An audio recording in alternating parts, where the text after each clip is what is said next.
So it should be picking it up still.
Test. Mackenzie.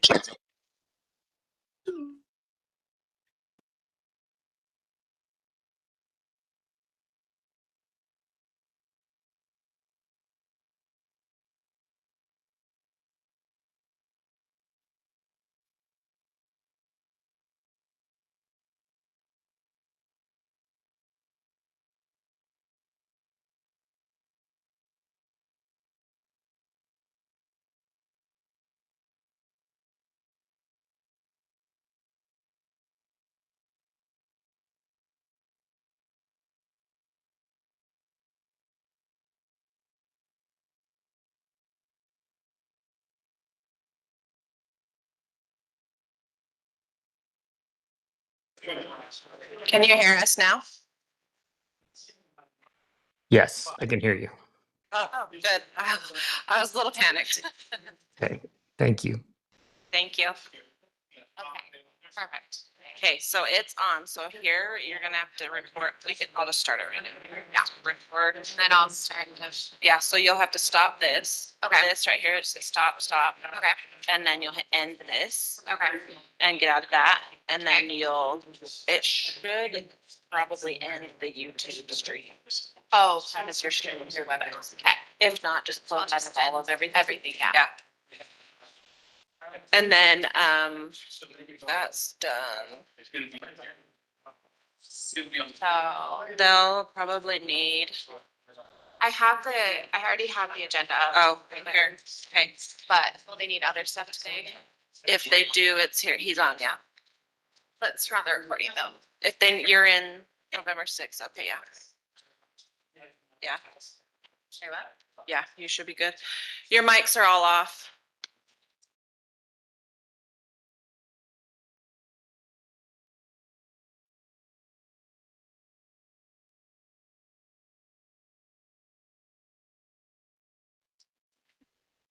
Some people. Oh, boy.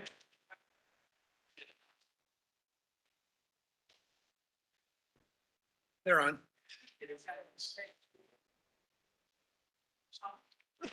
Except for the mayors. We'll get there. We have 2 minutes. David, will you pray us out? No. Katie, will you pledge us? You will pledge you. Does that mean I'm gonna haze you? So is, can you join us something virtual? He's on. He's right behind you. Oh, good. We will hear him from above. He said he was going to do.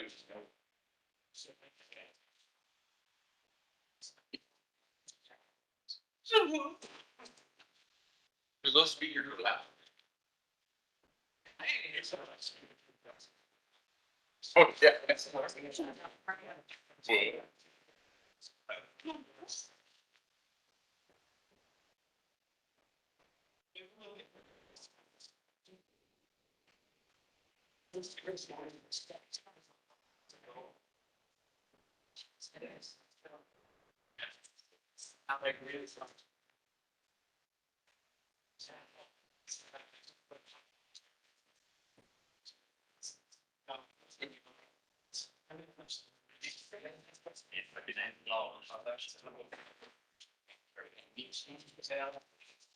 Will?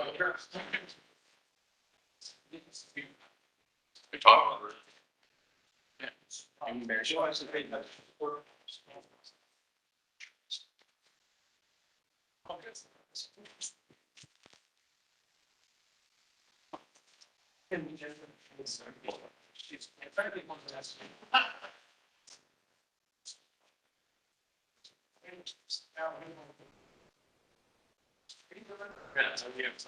Good to see you back. Well, it's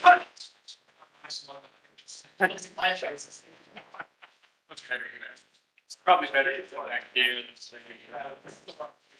Okay, Charles. Okay, I'd like to call this city council meeting to order. It's November 6th at 6:30. We're going to get things going. This is all called to order. Our opening ceremony will be, David J. will offer opening prayer and Katie will lead us in the pledge. Our Father in heaven, as we assemble here this morning or this evening in this city council meeting, we ask thy guidance and direction and blessings over the proceedings here, that we may do all that we have before us in an appropriate and temperate manner, that we may meet the needs of our city and our citizens and address the agenda that is before us, and ask thee to watch over these proceedings and all of us present in the name of Jesus Christ. Amen. Amen. Please rise and repeat after me. I Pledge allegiance to the flag of the United States of America and to the republic for which it stands, one nation, under God, indivisible, with liberty and justice for all. Thank you, David. Thank you, Katie. Okay, moving on to comments and reports. First is public comments. So we have an opportunity for the public to come up and make comments. Just want to be clear, this portion of it is for things that are not on the agenda. So if you have other comments you want to make, like, you know, about dogs and streets and those kinds of things, feel free to come up and address your council with your concerns or questions. Anyone? Well, state your name. Josh Blazard, and I think the only person maybe is Bob that doesn't know me because I never served with him. Tonight I came for a very specific purpose, and that was to express my thanks and appreciation to each of you. I know I have served alongside every one of you at different times over the last 17 years, and I know what it's like to sit in those chairs, take on that responsibility, and I know how very few times I was thanked for that.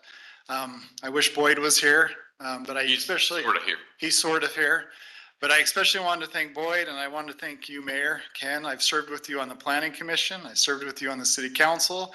I served with you as your mayor, and I wanted to say thank you for all that you've done. Katie, Tim, David J. served with you as well, and really just thank you for your service, for all that you've done. Thank you for those that are continuing, and Mayor, thank you for all you've done. I appreciate it. Okay, So, thank you very much, Josh.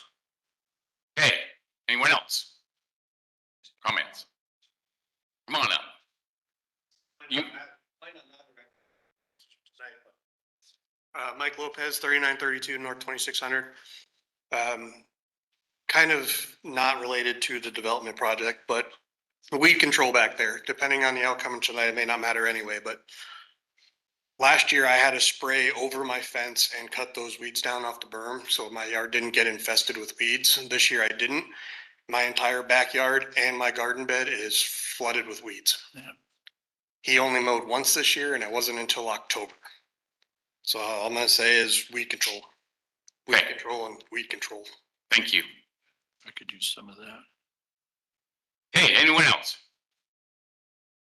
Going, gone. Okay, report from planning commission. Vice Chair Lyle Earl. Okay, we met, we met, hold on a second, I got my notes here. 2 weeks ago. We met on October 23rd, 5:30, but, I can't remember what we discussed because the work session, it wasn't Jersey Fields, is what it says on the agenda. And I can't remember what we talked about. And Lou can't remember either, so that's what happens when you get old. So anyway, what we had the public comments, there's no public comments. And we had a recommendation to the city council to approve or deny the site plan for Ogden Cycle Association, putting in water tower or water tanks over there along the canal. And that's on your agenda tonight. And then also we set a public hearing for a consider request for a conditional use permit for Steve Peterson for a 14,625 foot square pole barn. And that was the only 2 items on the agenda. So Ted, if you can remember what we did on the work session. Hey, We covered so much, I forgot. any questions for the planning commission? Okay, any assignments for the planning commission? I want to go back to our process for development agreements. I know we had talked about a standard agreement, which we have developed, but I'd also like us to see us have an application for it so that includes specific like attachments for, plan sets that are required at conceptual, what needs to be on those plan sets, because in reviewing, preparing for tonight, the plan set and documents that we got didn't give me all of the information I needed. Okay. So I would like to see some sort of application that accompanies those, so we know when it comes to us, we have everything we need in front of us to make a decision. Okay. And I do know that we've been in contact with Liam regarding some training on the development agreements as well. So. And the development agreement on the agenda tonight is our standard form template agreement now. So that's a plus. Great. Okay, any other questions? I have one more thing. Yes. Well, it's not on assignment yet, but it will be coming up. Okay. Because of recent legislation, we'll probably need to develop a, See, you forget too. just a minute, I got it right here. So you couldn't resist that. I just wanted to get the terminology correct. A water efficiency plan. Okay. Is that for secondary water? Well, for us, it will be primarily because all our culinary is from Bonavista. Vista. But legislation is going to require the municipalities to have that plan in order for citizens to participate in any rebate or any Okay. return program for water conservancy, like, replacing the grass in your parkway to more water efficient plants, those kinds of things. Yeah. So that's something that will be coming up in the future, just to give you a warning. Okay, we'll keep it on our radar. Okay, thank you. Thank you. Thank you, Lyle. Thank you. Okay, we're gonna pass right past the reports and assignments for planning commission. Next one of the easy ones. Consider approval of minutes dated October 16th, 2025. Make a motion, we approve the minutes from October 16th, 2025. Second the motion? We have David and Bob on motion second. All in favor, say aye. Aye. Opposed, say nay. Okay, consider approval of bills dated November 5th, 2025. Motion that we approve the bills dated November 5th, 2025. I'll second. Bob and Tim are motion and second. All in favor, say aye. Aye. Aye. Thank you, Boyd. Kind of weird having you come from the above, but it's probably a good thing. Okay, that passes unanimously. On to business items. Consideration of the request for business licenses. And this will be fun because we've had mayors in the past that may not have felt comfortable just shouting it out here, but Badass Excavation. Danny Martins. It's his name, not ours. It's just the name of the It business, is. right? Yeah. Sorry, it was the name that was given to me. I didn't choose it. Okay. Just still explain what you're doing and Just answer any questions the council may have. commercial residential excavation. I might have applied a little early. I just haven't got my contractor's license yet. I gotta getting my waiver, and then the next step after that is to put in for the application I've already taken. So I don't have my contractor's license yet, but I sent my wife down to find out some information, and she signed me all up. So here I am. So, but I'm just residential and commercial excavation. I'm doing it out of my house right now as my main address because, I haven't got a shop or anything, but it takes a lot of money to get started. What kind of So equipment have you got? what's that? What kind of equipment do you So have? I have a mini excavator. And I have a partner. We have a mini excavator that'll be parked at my house. The rest will be on his property. He has a dump truck. And basically the only thing that'll be at my house is just my trailer and my mini excavator. But Where will you keep that? it's plenty of room on the side, on my parking, in my driveway, on the side of my driveway. It's on a trailer. So it stays on the trailer. It'll be parked just in the side of my driveway in my little strip there. Okay, so the coming and going and the potential business traffic that you're going to have, is that going to be out of your home as well? No, so the only thing basically be out of my home is just gonna be just office stuff. If I'm not hiring any employees, it's basically gonna be me by myself until I absolutely have to. But at that point, if I gotta hire employees, I probably have enough work. I'll have a shop.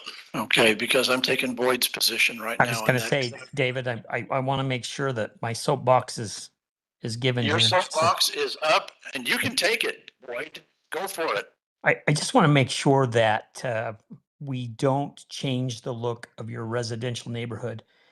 Your neighbors did not sign up for businesses in their neighborhood. They signed up for residential housing. So anything that would change the look on that, we need to make sure that it doesn't, it just doesn't, that you make other arrangements. If it's parked appropriately, it's taken out appropriately and brought back appropriately, just so it doesn't change the look of your residential neighborhood. Got it. How's that for a voice from above? Yeah. And that would include never parking it out front, not leaving it on the street, No, nothing that in any way impacts the accessibility or the appearance of that residential area. The idea with these home initially based businesses is that nobody else ever knew that it ever happened. So that's kind of where Boyd is with that, and I think we all agree with that. Okay, any other question, comments for the applicant? Okay, do I have a motion? I move that we approve the business license for Badass Excavation. I'll second the motion. You can say it out loud. I do have. Okay, I have a motion and a second. All in favor, say aye. Hi. Any opposed, say nay. Okay, congratulations. thank you. Okay, next one is Steel Crest Construction, Cody Olson. We know the routine here. Introduce who you are, explain what you're doing, and be ready for the You questions. bet. My name's Cody Olson, the owner of Steelcrest Construction. It's a DBA of Stonecrest Construction. We've been in business since '09. We were formerly located in West Banifel, where we operated since about '09. We specialize in commercial steel erecting.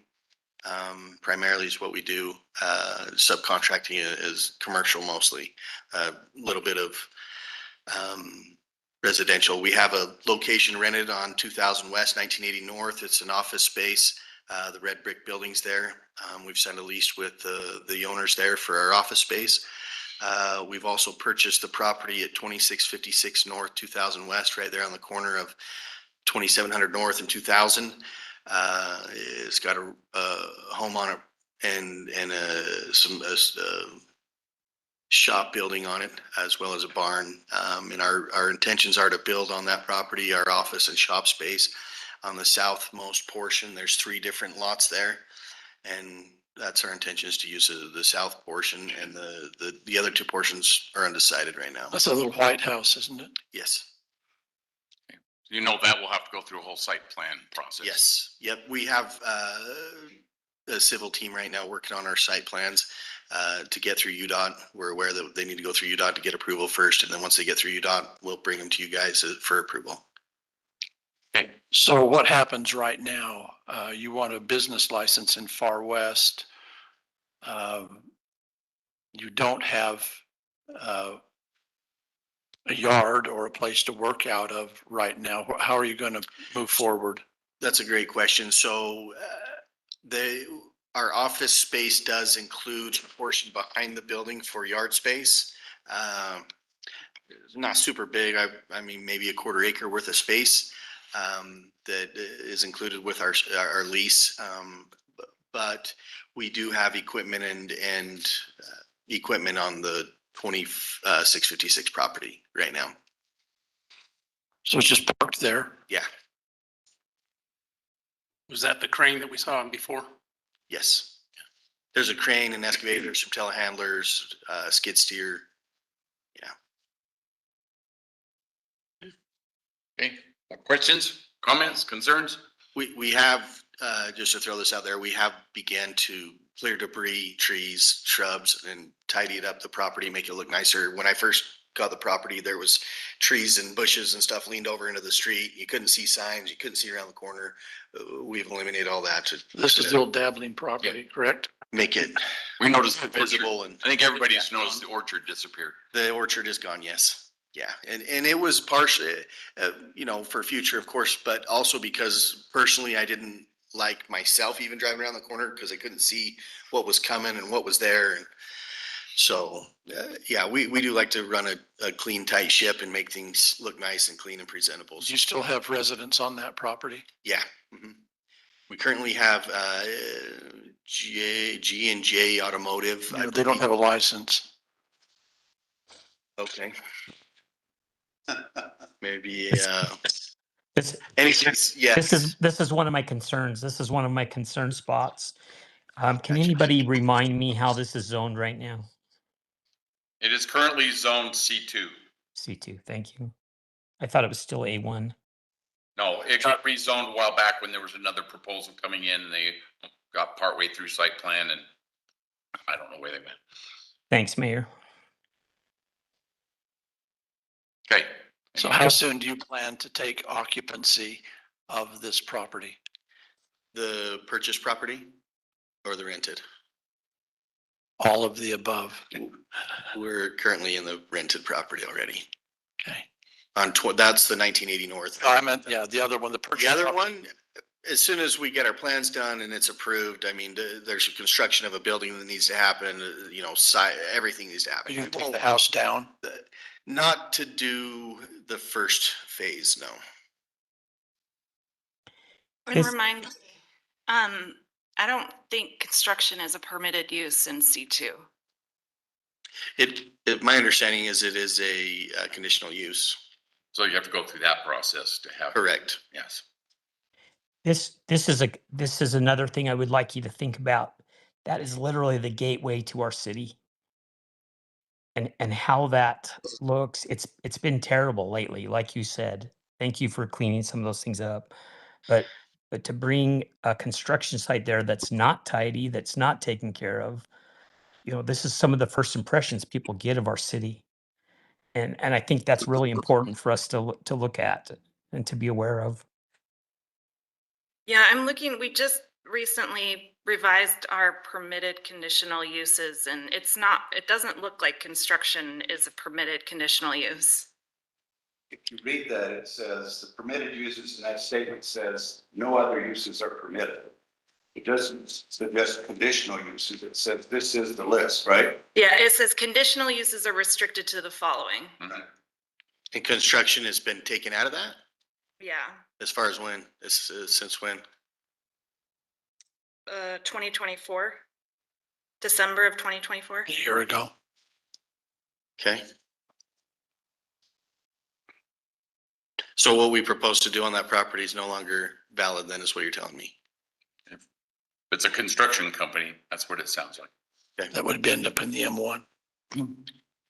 which isn't allowed. That's what I mean. It would end up in an M1 designation, not a C2. So his, Can I access those? Are those accessible online? Yeah, all of our general plan maps and the city code is available online. Because when I did my research this year, before I purchased the property, it said that it was a conditional use for construction. That's why I purchased it. Depending on when the code got updated, it might have been in the pending code updates. Sometimes the publisher doesn't get these updated exactly right away. They're still there online, but they might have been in a different section depending on what time you looked exactly. Could have been. So back to his initial question, is there an alternative to what he wants to put on this property?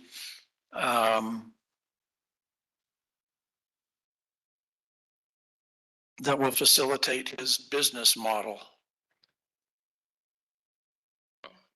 Is there a way? I feel like that's our, Well, I'm just asking a question for his benefit. Is there any way forward for him right now? Because he's made An investment. an investment in a piece of property in which he had the confidence initially that this was doable.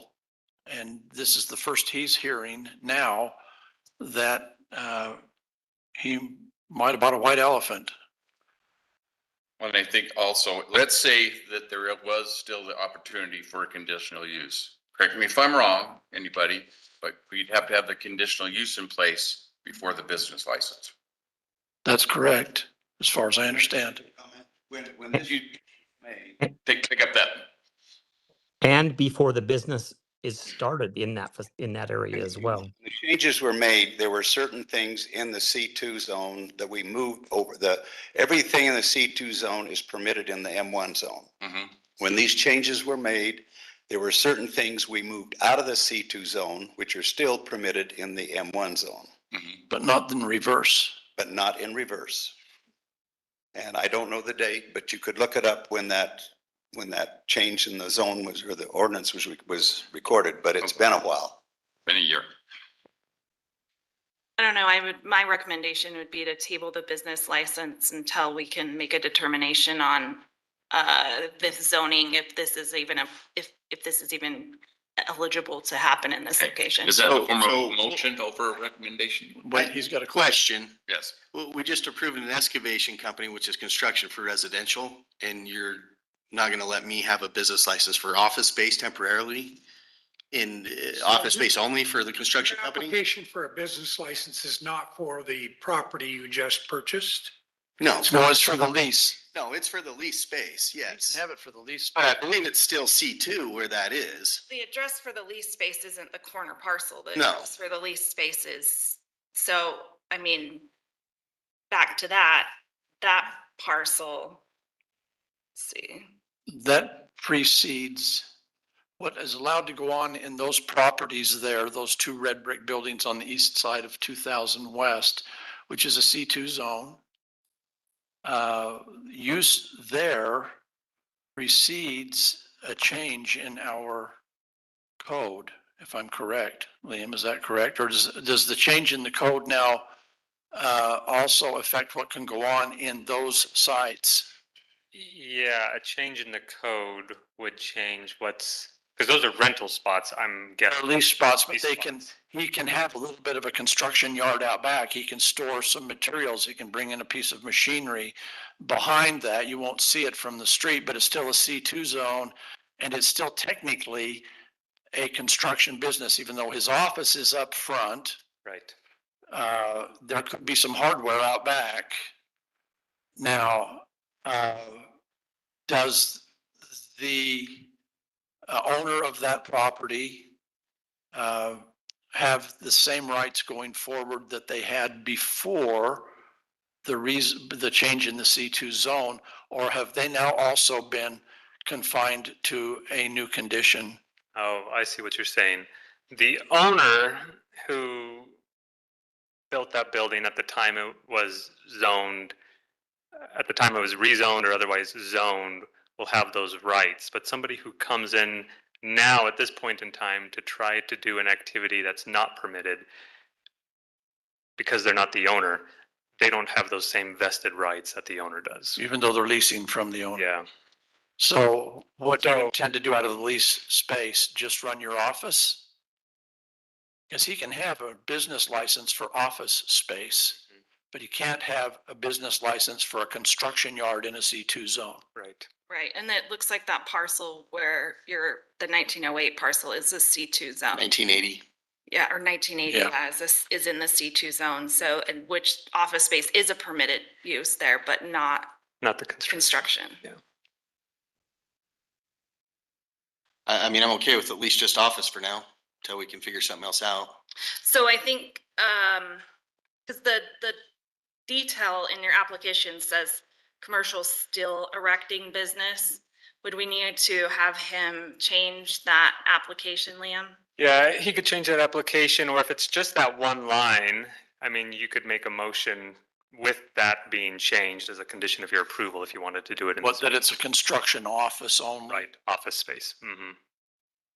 Okay, I will make the motion to approve a business license for Stonecrest Construction at 1980 North, 2000 West, with the condition that it is a construction office only with no construction activities happening on site. Okay, I have a motion by Katie. I'll second that, if that's okay with where Yeah. you want to go. I mean, I mean, I do have a question. So are we gonna be able to change this condition back to conditional use for construction for that property somehow or no? We'll have to have that discussion. That'll become a work session for Yeah. us. Yeah, that would be something we'd like you to come in and speak Okay. to the planning commission. Okay. But it's a possibility to have a conversation about anyways. Yeah. Is that what you're Have a saying? conversation about it, but the code's pretty clear. So. I Well, the mean, code has changed though, so, I hate to give you any false hope, but like that. but the code has changed. So, I mean, I'd like to find out why it changed and, you know, obviously I gotta So do some homework now, right? I've spent $3 million on a piece of property that's not useful for what I so- was understood it did by reading Far West's, approval, guidelines. And so, So we have development meetings where you can come in and discuss all your proposals with our engineering, some planning commission members and our engineer, which really helps when you're, you know, sure. starting with these things so that you know what the next steps are and what is available. Mhm. That's always a really good thing to do. So I would suggest getting on one of those meetings. Yeah, because there's construction companies hauling up and down 2000 West, and I mean, to tell me I can't and everybody else has it there, that's. Which might be why it's when, for the change. yeah. Again, it's what Well, Boyd the said. traffic I'm gonna bring is gonna be much less than an Arby's or a McDonald's or Right. somebody like that. Right. And I think what as far Boyd as said is- beautifying the property, that's not a problem. I can make the property as pretty as you want. You want me to fence it in, whatever, but Okay. Yeah, I think this is a discussion better I suited understand. for a develop, sure. agree, or a development meeting. Okay. When are the development meetings? They're usually on Wednesday, get with our clerks in front and they can Okay. set that Yeah, up. call into the office and Yeah. she'll give you the information. No problem. so you can- Understood. Okay, so I have a motion by Katie. She stated it very well, and a second by David. All in favor, say aye. Aye. Any Nay. opposed? Nay.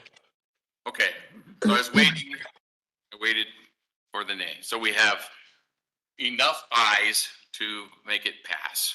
So you have the approval for what was stated. Sound good? Can All I right, just thank you. add one thing to this now that we've done that? It's hard when you come someplace needing to hear yes, expecting to hear yes, confident that you'll hear yes, and then it turns into a no.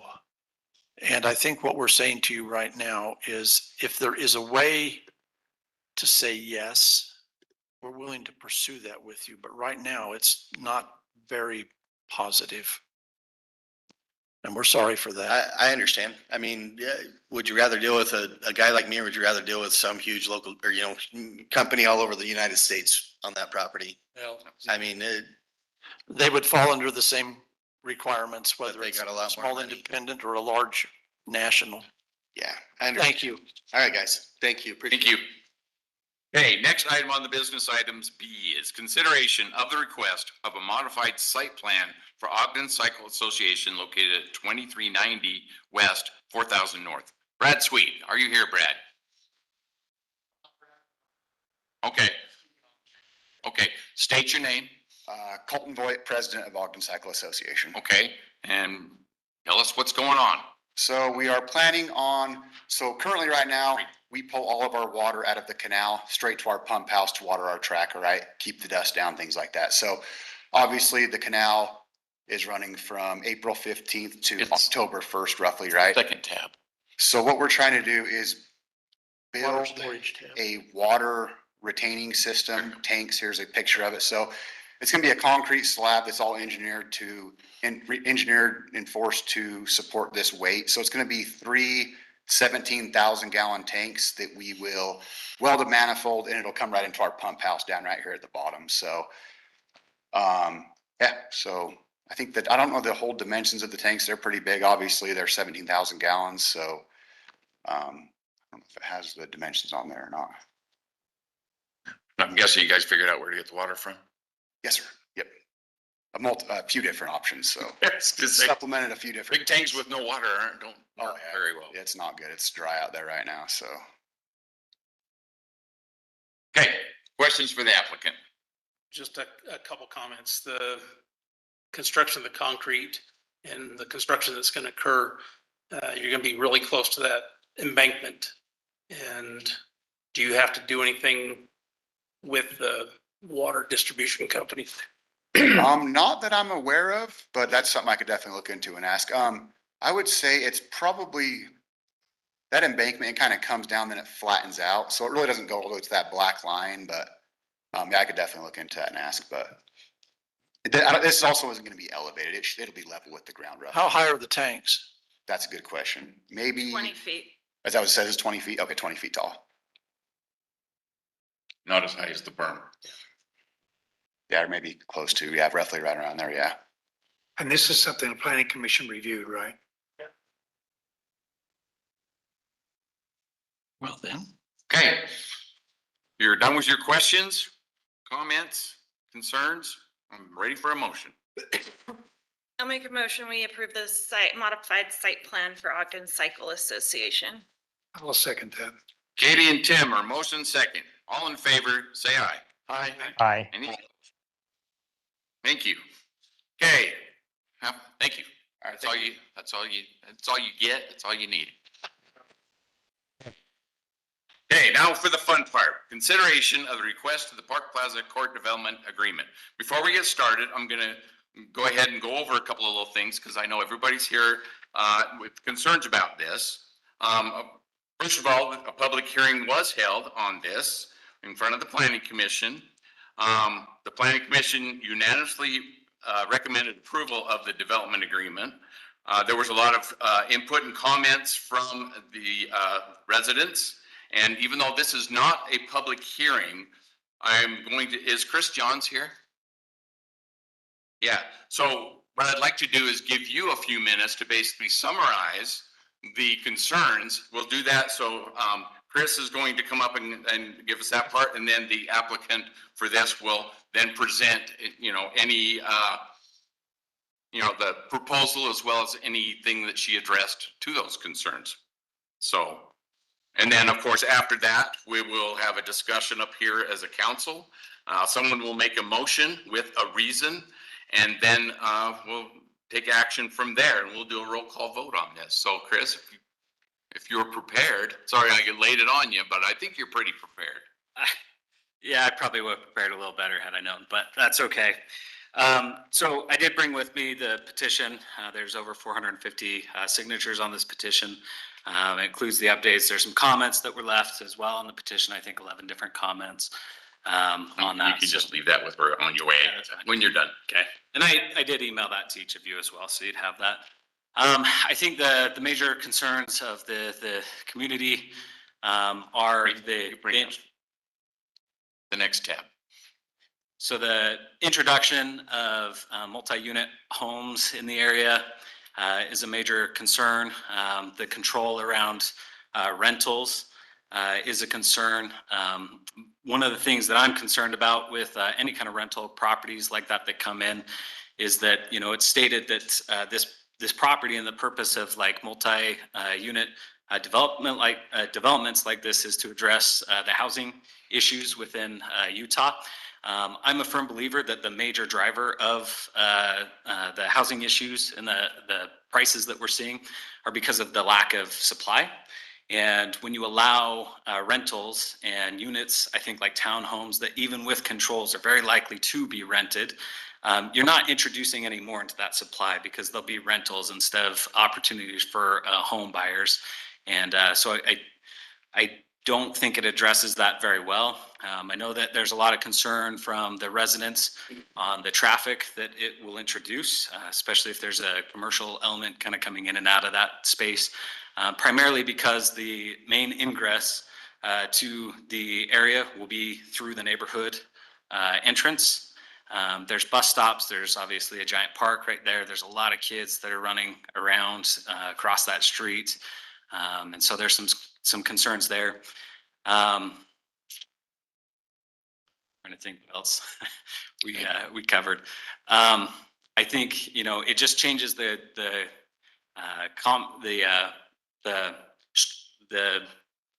structure of the neighborhood, I guess, and the feeling of the community quite a bit. So there's some concerns there as well. I do think there was a lot of concern and worry about what would go in there. And I know that the Planning Commission spent a lot of time with the developer developing this over a long period of time. And I can respect that. From our perspective as residents, unfortunately, a lot of us were caught off guard. We didn't know that was going in. And so there was a lot of concern when we found out that there was something. We didn't have a lot of time to respond to that. Knowing and seeing the plans that went in, I think there's kind of mixed feelings about it. I think with some simple or some compromises, you may get a little bit more buy-in from some of the residents. One of the things that I would like to see and suggest is that if this could be tabled and there was some sort of working group that allowed the Planning Commission, the developer, and the residents that were concerned to kind of walk through what that development plan, the process that it went through, some of the considerations, some of the reasons why the decisions were made. I realize that some of the laws and regulations may have dictated some of the layout of that development, and as citizens, we're not aware of what those are. I think you'd get a lot of good buy-in, or you get some buy-in, some understanding, and it would go a long ways to increase like goodwill with the residents of the area too. So I would like to see things potentially put on a pause and hope that the developer would consider some feedback and consideration from the residents and their concerns. And if some of that could be addressed, that would be fantastic. So I think that covered, there was some concern about the drainage problems and stuff along that south side of the property too. And you heard recently the weeds and things like that, but that would not be a problem, obviously, if that. Sounds like a really good summary. Appreciate it. Yep. It's a lot quicker than having everybody come up and doing it again, which I believe everybody up here either was here during that public hearing or have watched the YouTube. So I think everybody's aware of all that, but thank you for summarizing that. Yep. Yeah. Okay. Thanks. Okay, we will now let Amy come up and Ms. Ross Kelly and give a presentation and address those concerns.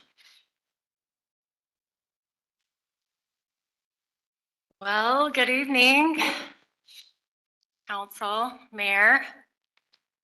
Thanks for your service to Far West. I got to give you a little background. If you don't know, Tim knows, I think the mayor knows. I used to be the city recorder here years ago.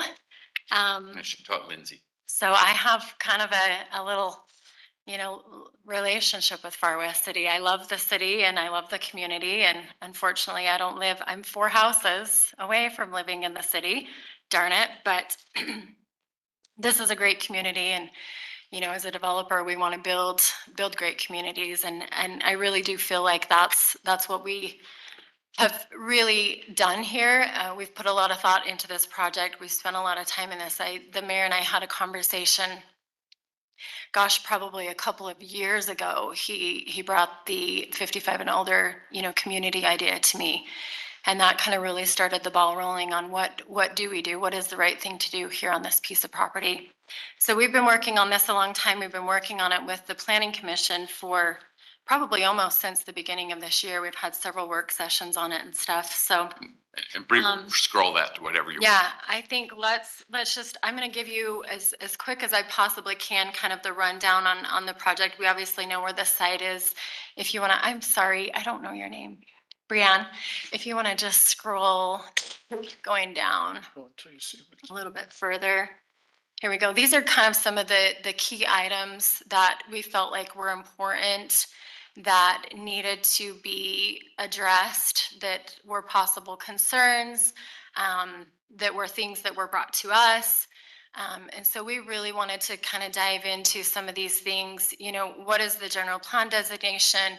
What is it currently zoned for? What are some of the ideas that we could entertain here? What are the concerns of those ideas? And the importance, especially of aligning the goals and the visions of the general plan that you guys have created.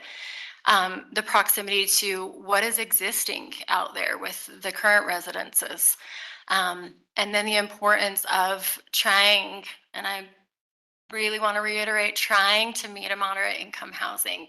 That's hard to do in our world today. And so we're really trying to do the best that we can to create a product type for families that can afford, the $800,000 and $900,000 homes that you see today.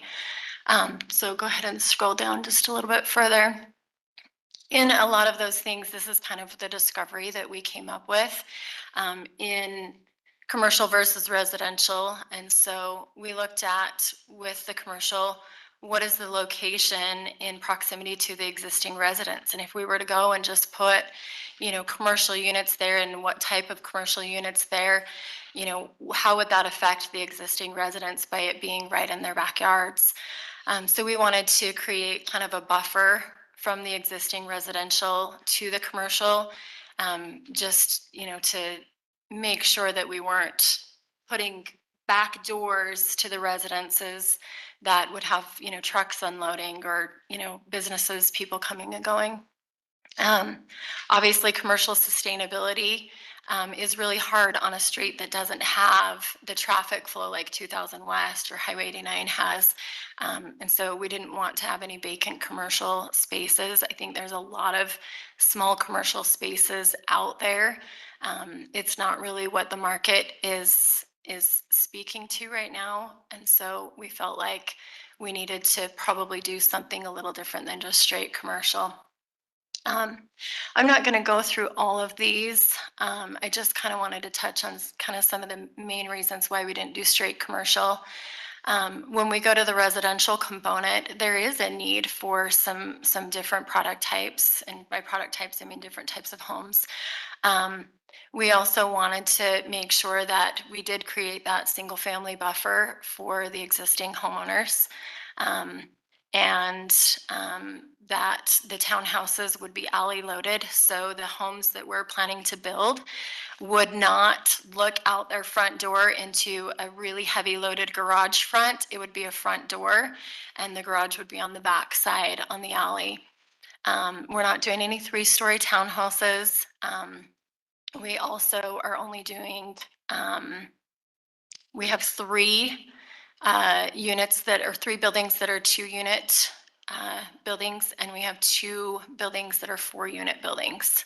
So they're not big, massive, buildings that they're going to be looking at across the street. Across the street from an existing home, there would be 1 4-unit building. So then there would be an HOA that would be established for the townhomes and the commercial to make sure that they're upkeeping on the exterior finishes of the townhomes and all of the landscaping, that would be in basically the common open space that would be their yards, basically at that point. We also plan to, it's not in here, but we're going to be building every single one of the homes that are the detached homes. And in doing so, we're going to landscape the front yards of every single one of those so that they will all be finished and landscaped and look nice when we're finished with the product. So go ahead and scroll down. This is the plan. You can see the single family detached houses that border the existing residential homes. There's 14 of those units. They are smaller lot sizes. It doesn't necessarily mean that they're smaller homes. We're planning to do about 1,800 to 2,400 square foot homes here. They will have 2 and 3 car garage options. So they'll be fairly nice homes. We do have a single story and a 2-story plan that we're looking to present here. And then we've got the street that buffers the single family detached homes from the attached homes. And then you can see the 3 buildings that are facing the west that are across the street from the homes that we're going to be building. And then you have the alley to the east, and then east of those you see 2 other buildings that have the duplex and the fourplex. And then the yellow is the commercial, and we're proposing 2 commercial buildings. Those could go anywhere from 2 businesses if they wanted to lease the entire shell, or 5 businesses. The smaller building could be split into 2, and the larger building could be split into 3. Plenty of parking. We actually reduced the parking because we had quite a bit more parking than the city was requiring. We have the dumpster for the commercial units. The parking for the townhomes, they all have 2 car garages, plus they have a full 2-car driveway, as well as the additional parking spaces, which is 1 per unit. So there's plenty of parking. We also can, if parking were an issue, which it wasn't really a concern that got brought up in the public hearing, but we also can, limit public versus private, us being able to say there's no street parking. So that's the plan. Go ahead and scroll down a little bit further. These are kind of some of the product types that are actually designed for this place. This is it. The exterior finishes, might be a little bit different, but these are the plans that have been designed for this project. That's the top picture on my right-hand side would be what an actual fourplex in this development looks like. For some people, this just looks like a great big home. We've seen homes that size. They're not huge. I believe our townhomes are 14 or 1,500 square feet, 3-bedroom. And then we've kind of got a couple of the 2-story options, and then the patio home type style that also could have the 3rd car garage. So go ahead and scroll down a little bit more. This is kind of what we're proposing on the commercial units. Just a very simple, clean line. If we were to see a little, sandwich shop or soda shop or something, it would be fun to put a little patio, out in front of one of them that the people could sit, and enjoy a drink or a sandwich. So that's kind of the commercial units. And then keep going. Thank you. These are kind of the design guidelines that we like to stick to. We're wanting to create a front door interaction within the community. So you're not walking out your front door and seeing a bunch of garages. Trying to introduce some more moderate income housing options into Far West City. We will value engineer these products, which basically means that we're going to do our very best to make sure that we're building a quality product, but crossing off some boxes to be able to design them in a way that makes them more affordable not cutting corners. A lot of people think when we say valued engineer, they think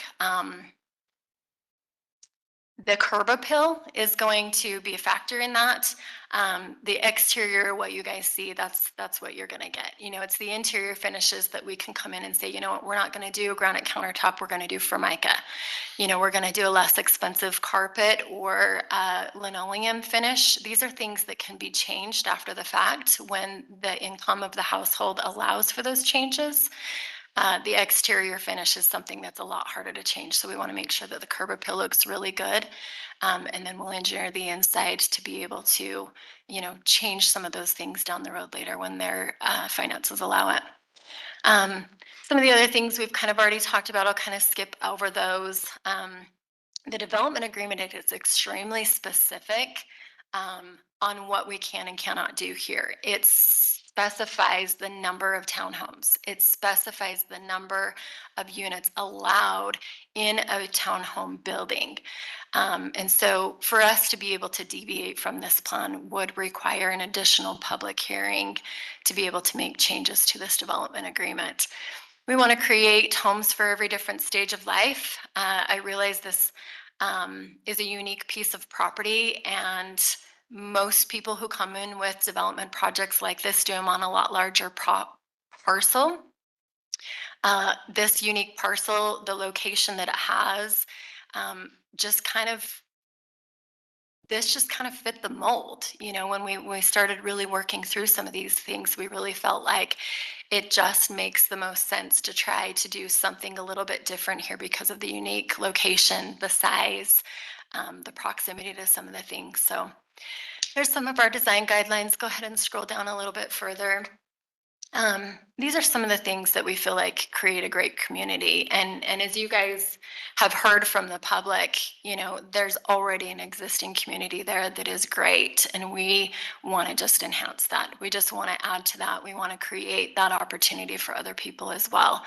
You know, there's a beautiful park across the street with a lot of amenities there. The amenities in Far West City are growing. As far as when I say amenities, you know, I'm talking about places to eat, places to shop, you know, your banking. And then also we've got the little commercial component of like, what are we going to put there? And we really want to be thoughtful in the businesses that we put there. We really want to try to market to businesses that fit a need. You know, we don't want to just put a bunch of office space for people to put, you know, insurance offices or law offices or whatnot. We want to see if there isn't a need for maybe a daycare center, you know, a salon or a spa. You know, like I said, a soda shop or a sandwich shop, you know, so we wanted to kind of really be thoughtful in what we put there. So that's just kind of some of the characteristics of a great community. That's really it for the presentation. I'll address, you know, questions, concerns that you guys have based on the public, you know, comments. But I do kind of just want to reiterate that, you know, we're here seeking approval basically for the development agreement of this project. A few weeks ago, the Planning Commission moved to recommend to the City Council that they approve the development agreement for this project. Even though that they approved a recommendation to deny the rezone as the mixed use, you guys as a council can still approve that rezone for the mixed use. You just need to decide whether or not you want the underlying zone in that development agreement to be the commercial zone that it already is, or rezoning that to the mixed use zone. It doesn't mean that this opens up this project to us to be able to do whatever we want, because the development agreement is very specific on what we can and cannot do there. It also allows us to just kind of conform to a different zone. And that's kind of what development agreements really do. You know, when there's those unique circumstances, it allows you guys as a city to address those concerns, script that out in the development agreement. Sometimes the development agreements are more strict, honestly, than a standard zone, you know. So I do feel like we've kind of worked through all that with with Liam and with the planning commission and have a pretty good solid development agreement that really speaks to a lot of the specifics that we need to cover here. It also doesn't mean that by approving this, you have to do it for others. You know, every time someone comes in with a project that has a unique factor, your development agreement can speak to those unique factors. This doesn't mean that by doing this, now you have to do it for everybody, because everybody would have to fall under those same unique, you know, situations that this particular piece of property falls under. Let's see here. I just want to kind of touch on things. One good thing about having this zone rezoned, or this, excuse me, this parcel rezoned to a mixed use zone as the underlying zone in this development agreement is that with that development agreement, it forces us to submit and add as an attachment to this development agreement our concept plan and our development plan that does outline the specific details, such as the land uses, the streetscapes, the exterior finishes. And then once that development agreement is approved, that basically can't be changed. You know, I mean, you guys know this. And so we felt like in a commercial zone, we wouldn't be required to do any of those things. You know, if we just left it straight commercial and we did just a straight commercial project, we wouldn't be required to have this specific development agreement with site-specific things in that development agreement. That would come at the commercial site plan approval. So this is a really good way for the public to have their voice, you know, because it does require a public hearing. I know with the public opposition, I went back through the the public hearing, and I listened again to the public's comments, and I took note of the number of existing homes that lie within Park Plaza. And of the 66 residents that currently exist there, there were 26 of those residents that stood up in the public hearing to voice their concerns. Most of those concerns I felt that we had addressed prior to the public hearing. And in addition, I want to speak a little bit about the petition that's being circulated. It was signed by a lot of individuals. In fact, I believe the night of the public hearing, it was over 300 signatures. That was signed under false statements that we were putting apartments. We never planned on putting apartments. We never said we were putting apartments. That was being circulated under false information. And I feel like it's not, we don't want to have to pay the price of something being circulated that was never part of the plan. And so I would just ask you to, you know, consider the petition and the information that was being circulated and why that petition was signed by so many people. Some of those signatures don't have Far West addresses, including some that don't even have Utah addresses. Those petitions are really hard because anybody can sign them. They can circulate them to their family, their friends. You know, there's nothing that vets who is actually signing these petitions. It just vets whether or not you're a person. We're not doing apartments here. The development agreement clearly states the number of units that we're allowed to do. Apartments has never been part of that. We're talking about 28 single-family homes here and a couple of small commercial buildings. It's not a high-density project. It's about a third of what a high-density project actually is. It's not multifamily. Multifamily is apartments and stacked flats. These are single-family homes, and the townhomes are attached. Drainage has been a huge concern. I'll address that right now because I know that's going to come up. One of the things with drainage is that the existing homes, the back of their lots are lower than the top of curb. You know, we all know water doesn't flow uphill, and so unfortunately we've created a pool back there. The good thing about this project, regardless of what we do here, is we will put in a storm drain system. We actually already have our improvements plans submitted, and the city engineer has already reviewed those, and we've had conversations about the drainage. Unfortunately, the storm drain that was installed along 4,000 West and 2,500 was installed at a higher elevation than the back of these lots. And so in order for us to really fix the drainage here is, one, we'll drain what we can, which will suck a lot of the water. It'll clean up the water in the back of these lots tremendously by being able to take most of that water and push it now into the storm drain system. Excuse me. But the remaining standing water that sits in these low spots on the backyards, the only other way that we can help solve for that is to be able to put in some collection boxes in the rear of these yards. They're called yard drains. Basically, they collect the water that would be standing, in these. We can't run it out to the storm drain system because we don't have the elevation that we need to. We're several feet short, but at least we can collect it there and hold on to it and kind of suck that water out. But I do think drainage will get better with this project. I'm confident that it will. That really was probably the biggest and the most valid concern in my opinion. You've heard concerns about traffic, safety, property values, impact it'll have on schools, a lot of things like that. And I feel like, not that they're not valid concerns to anybody who would live here, they're valid concerns, right? But all of those things can be addressed and solved. The traffic, this isn't going to increase traffic like a commercial area would increase traffic. You know, it's not a huge number of homes. It's not a huge place. The traffic also isn't going to go back into the existing subdivision. You know, it's right there up front. If we were putting this at the back of their subdivision, that would be a whole different conversation, right? Actually creating a couple more accesses within this project. Bree, would you mind going back to the plan? It gives us a little bit more of a traffic flow and a traffic pattern. So if you look at the traffic pattern right now, you've got the one entrance coming in on 2,500.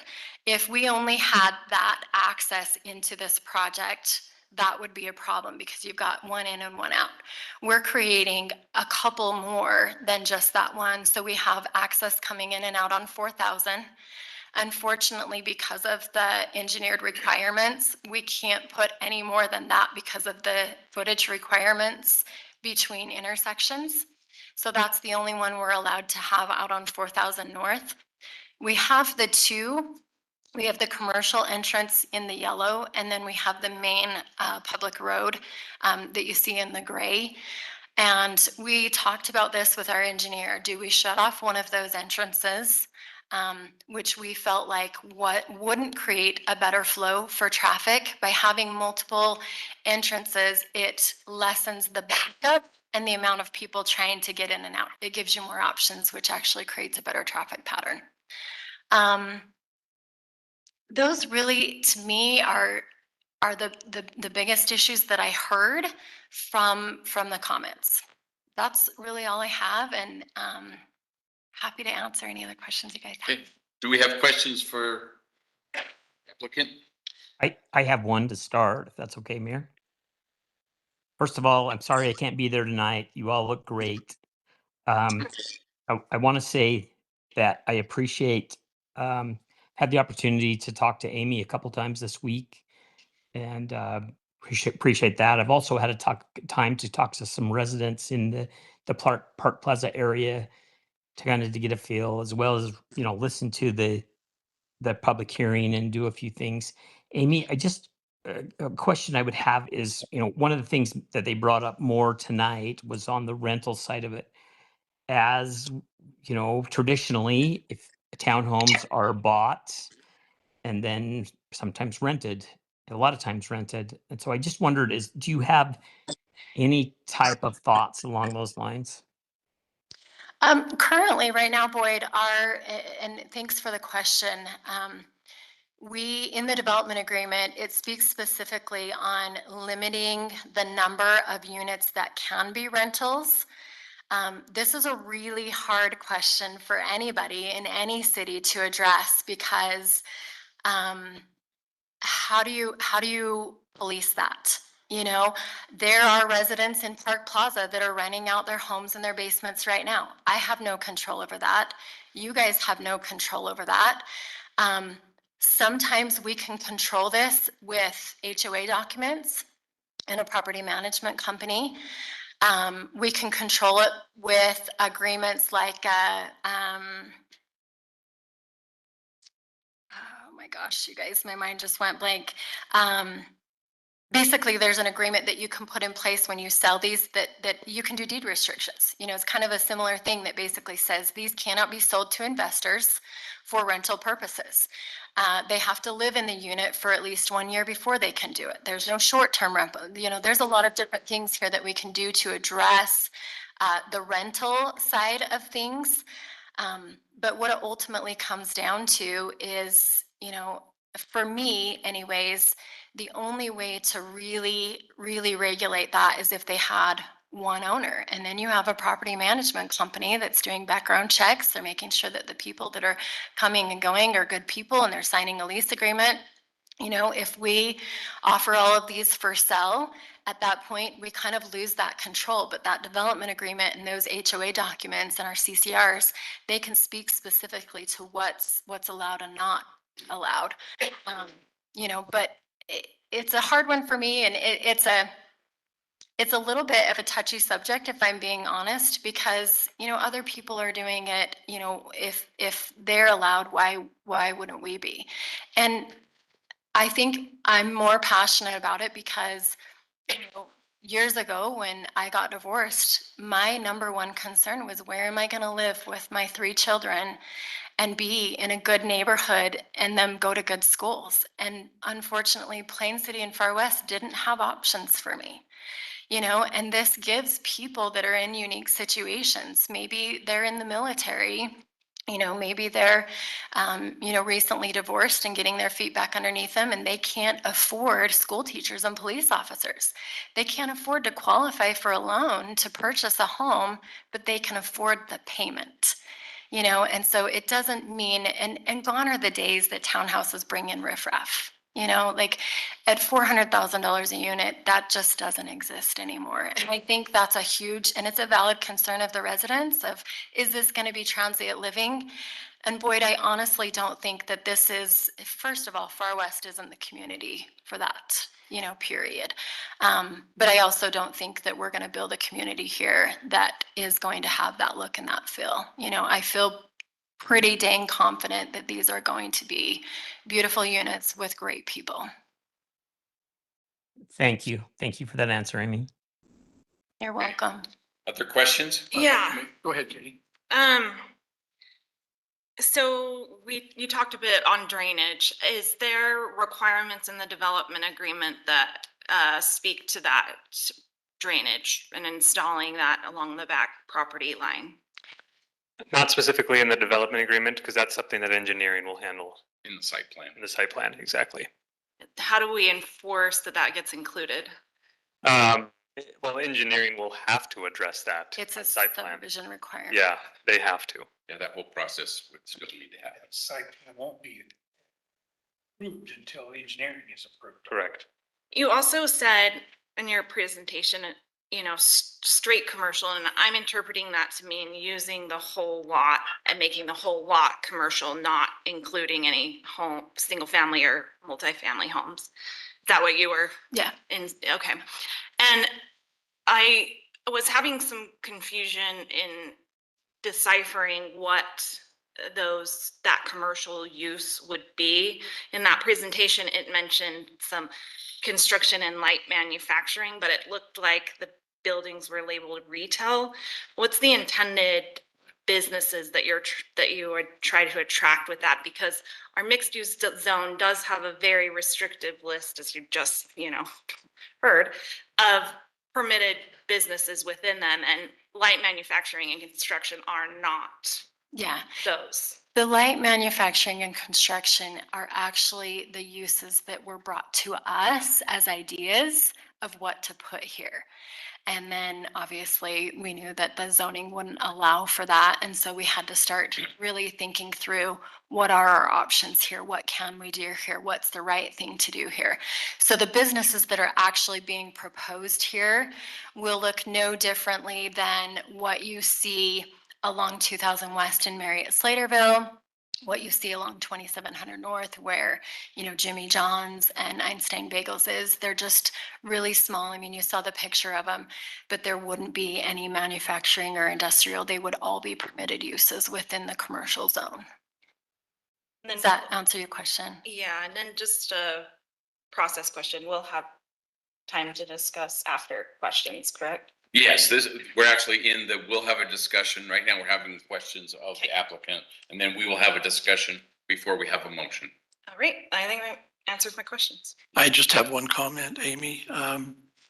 When you were talking about the difference between the C2 and the mixed use, as it pertains to you and your approach to this, you can have either one of those as the underlying zone for this specific development agreement. In other words, the development agreement that's coming to us tonight is cleaner in the mixed use zone. But the development agreement is not inhibited at all if it's overlaid on the C2 zone with that that condition that's the zone where it's going to be. And the only reason I bring that up is so that all of us in this room understand that this development, as it's proposed right now, is not dependent upon whether or not it goes from C2 to mixed use or not. The development can go forward if we approve the development plan. And I think that just brings up some interesting conditions to consider in the process, because there's been a lot of resistance to the mixed use zone, because the idea is that will then enable the development. Not passing the mixed use zone will not stop the development. And I think we all need to understand that. This piece of property, the way that it's designed right now, can go forward with either zone in place. And so if we were to pass the mixed use zone tonight, it would not be in opposition to or defiance to the public desire and opinion. It would be the cleaner way forward for this project to come to fruition. And I think it's important that we all understand that this is a good thing. If this were a straight C2 zone without this proposal and this development plan, you could end up with flex space buildings in here, like Watson's are building out on 2000 right now, because that fits in the C2 zone. You can just build some big flex space buildings and wait and see who moves in. They'll design the interior to the tenant. You get the shell, and then you wait for someone to come and lease it. And I'm only making that observation for the benefit of all of us here, including those of us sitting up here as we consider this. And so I appreciate what you've done. I appreciate what our planning commission has done. And I think we have, at this point, an interesting decision to make. Thank you. I appreciate that. When we worked through the development agreement with the planning commission and the city attorney, we actually brought this to the table without a zoning request for change. And it was up to, well, it wasn't up to the city attorney, but it was his advice that we also rezone it to mixed use for that, very reason. It just kind of felt at the time the right thing to do to clean up the underlying zone, and not just leave it commercial with a residential component. Correct. And thank you both, David. That was extremely well said. And you are absolutely correct. The reason we recommended that this get rezoned as well is because this development agreement as written right now is almost an imitation of the mixed use zone. And so to rezone this to mixed use and then have the development agreement on top of it just slightly barely flexes the mixed use zone as written. To leave it commercial zone and then have this development agreement on top of the commercial zone really stretches the intent of the underlying commercial zone. And that's why it's a lot cleaner for people in 10 or 20 years who look back on this and say, how did this development occur when it was commercial zoned without having the development agreement in front of them? Just wouldn't make sense. But to see this as a mixed use zone, they'll be able to understand how this happened. Because if you just read the C2 zone requirements, the only housing that C2 allows is 55 and older or care facilities. Normal residential within a C2 all by itself is prohibited. The development agreement here is the vehicle that will enable housing to come into this C2 zone. But like you say, down the road, somebody else just looking at this on the surface is going to say, what were they thinking? Right. Okay, we've had 3 questions and comments. Bob, do you have anything? Not at this time. You're good. Tim? Okay, do we have any more discussion amongst the council? Yeah. Thank you, Amy. If no one has any further questions for Amy, it's up to you guys and Boyd. Sorry, I'm looking up because that's where I hear you from. Are you there? To have a discussion, and then I will entertain a motion. But the motion I would like to hear after the discussion is with a reason, no matter what your motion is. It needs to have a reason. Do you want anything else from Liam? Well, I don't know, but I'll start with my questions and concerns. As I dove into this, this was a little more messier than I was thinking it would be. When I referenced back to our city's general plan, this area and this parcel is not listed as a potential mixed use in our general plan. And you can have taught me that we amend the general plan before we consider a rezone. And so saying that that this fits better as a mixed use, while it may be true, it's not outlined in our general plan as a parcel for mixed use. It's outlined as a parcel for commercial right now, which, like you said, you're well within your rights to proceed with developing that as a commercial lot. But moving forward with it as mixed use is incompatible with our general plan. I also have concerns about the parameters around mixed use. Our code specifically says that it is intended for parcels. You know, if you're moving forward with this mixed use, it says it's for parcels that are 40 acres or more, where 40 acres to 3 acres is a pretty dramatic jump. So I think that we're using a development agreement as a kind of contract or zoning by contract mechanism here, which makes me uncomfortable because my role as a city council member is to take what's in the general plan and what is zoned and what is slated for future zoning and to implement that, not to say, well, this is a good thing here, and let's make some parameters and some exceptions and put it on a development agreement and push it forward. So I think, you know, if we're doing that with development agreements, what's the point of having zoning in the first place? I also just kind of doing Katie, some. Katie, Yeah. before you move on, can we have Liam address that Yes. portion of it? I'd Is be that glad- okay? Yes, absolutely. And those are very good points, Katie, and they're not unreasonable at all. But those are exactly why development agreements exist in state code. That's why we have them, is to address things like, yes, the mixed use zone is for 40 acres or larger. At the time we adopted that zone, any city, any county, anywhere, they don't know what the future is going to hold, and they have no idea what development proposals will be brought before them. And for that exact purpose, development agreements were created. Because yes, we enact a zone and you guys approve it and it gets put into ordinance, and we don't know what 10 years from now holds. And so the legislature and development agreements, this is not a thing that these guys made up. This is something from state legislature. They created the development agreement option for that exact reason, because we don't know if 40 acres will always work or be most beneficial to Far West City. At the time that we adopted this, we didn't know. 40 acres seemed good.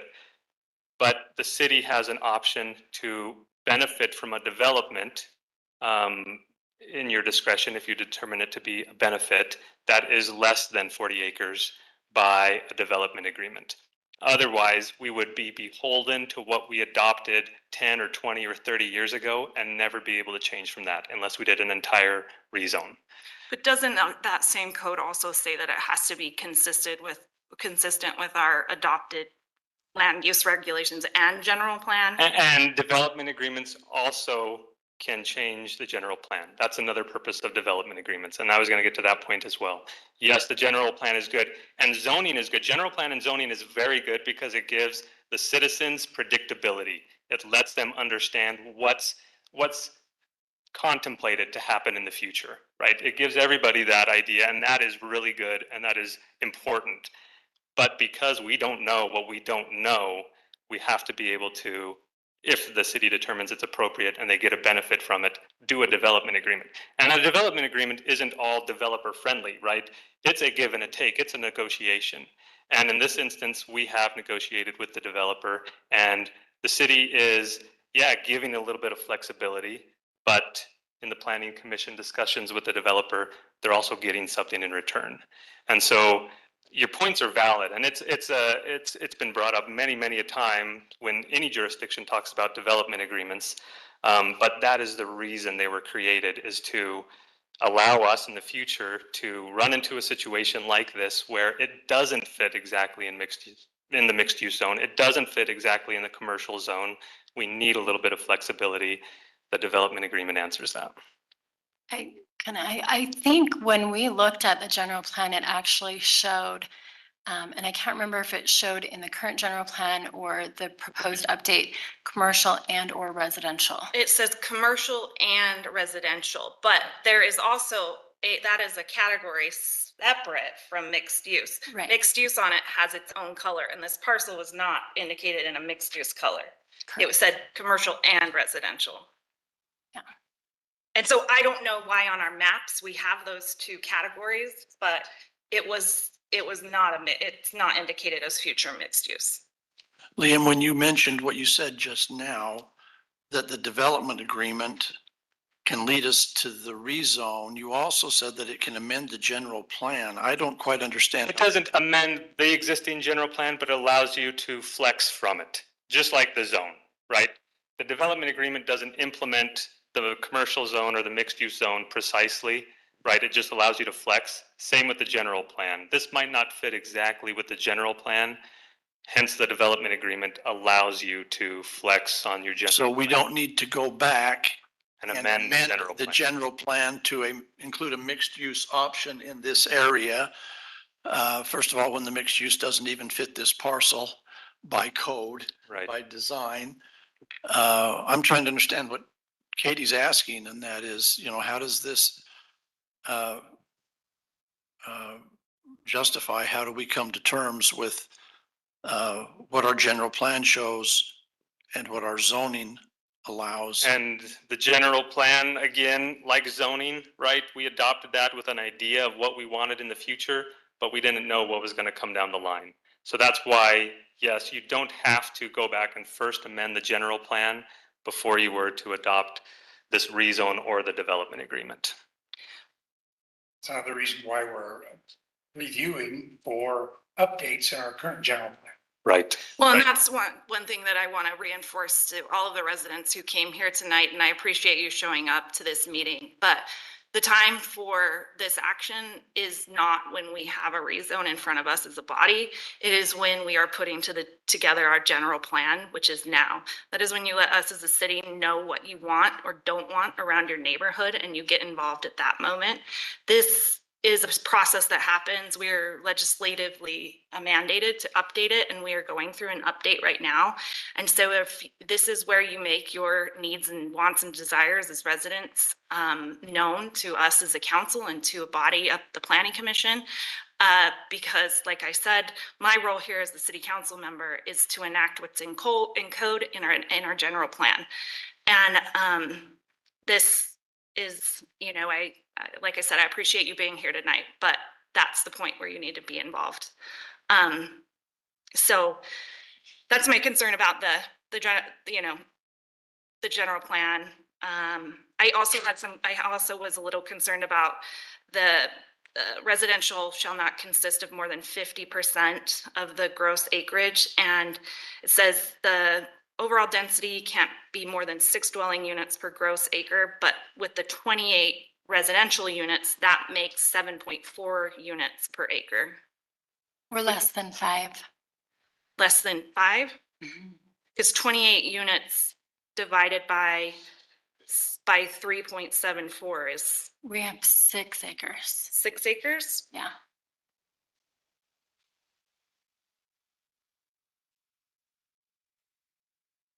Yeah, we're just under 5 units to the acre. Will you scroll up on this site plan? Because I didn't just make that up. Keep going. Going. This.